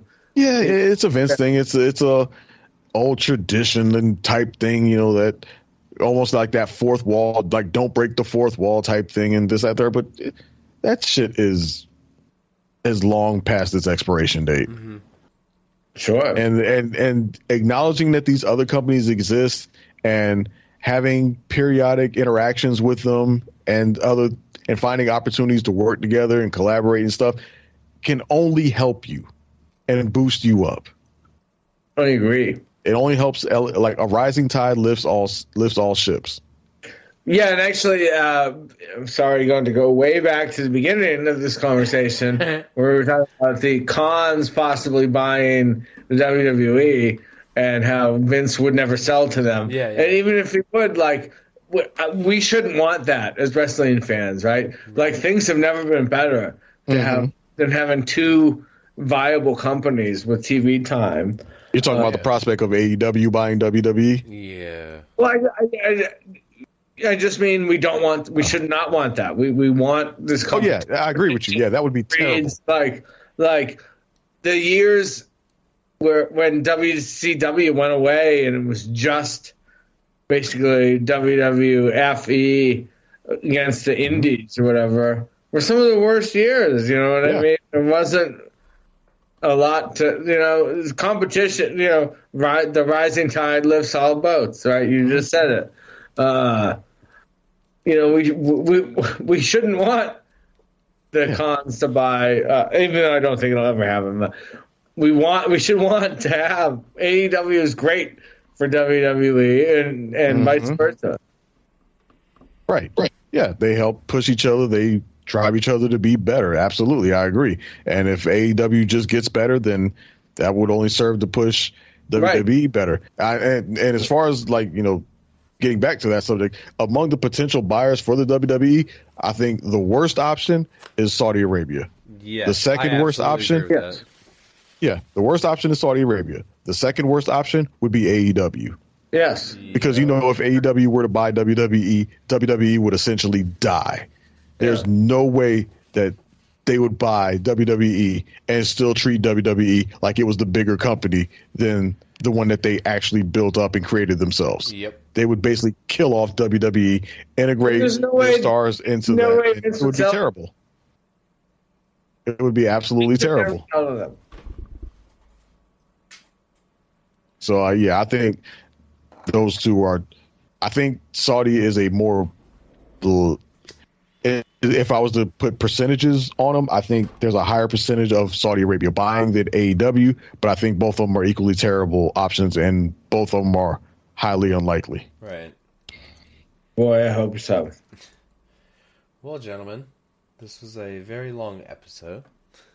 Yeah. We did have some audio issues, but we worked it out. Nothing we couldn't handle in the editing room. You know what? Drew, what you want to plug anything? Well, I'm in the Pop Culture Leftovers Facebook group, and the Discord and the PCL Discord, of course. Mm-hmm. Or no, I just said the PCW Discord, of course. I just want to say, go Bruins, go Celtics. Both won tonight. Woohoo! Dre, what do you want to plug? I mean, you're always sometimes you're on Pop Culture Leftovers. Yeah.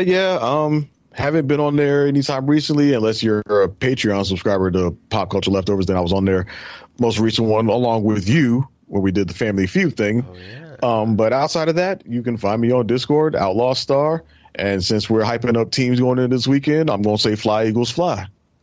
Oh, there you go. All right, and you can always find me at Semi Dry Chicken at Twitter, Instagram, TikTok. If you want to join our Discord and also be on the show, you can reach out to me on one of those, and I'll give you a link. You know what? I think I will be on Scenic Cast and Pop Culture Leftovers next week. So that's two. I'm gonna be broadcasting and promoting these episodes. So, and I'll be going to Raw for the 30th anniversary. I was thinking about it because I want to do it kind of fresh. Maybe do like a reaction. Maybe like on the way home. Maybe me and Dave will do like a live reaction of how we felt about some of the stuff. What we saw that may have not have made it on TV. Just the vibe of the crowd. This is some things that's just better to talk about right then and there in person when you're getting out live, So, and with that said, in Philadelphia, right? Yeah. And Philadelphia. You know what just crossed my mind? What's that? The Rock has made a return at Philadelphia before. Remember? Shit. Remember the invasion, dude? Don't you dare! Because if The Rock returns that night, I'm gonna lose my shit. I'm gonna mark the fuck out.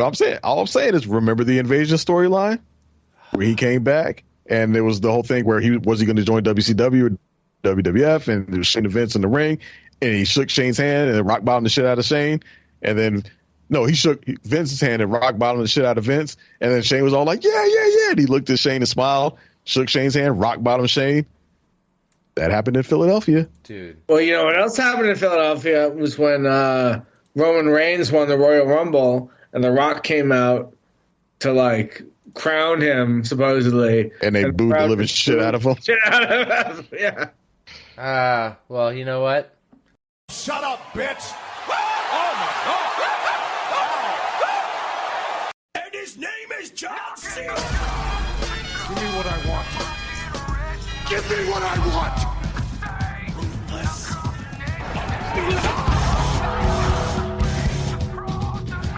Oh, it's true. It's damn true.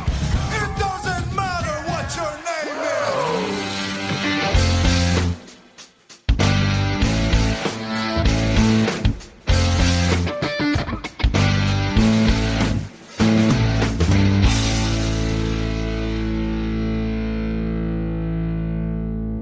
Oh yeah? Well, screw you guys. I'm going home.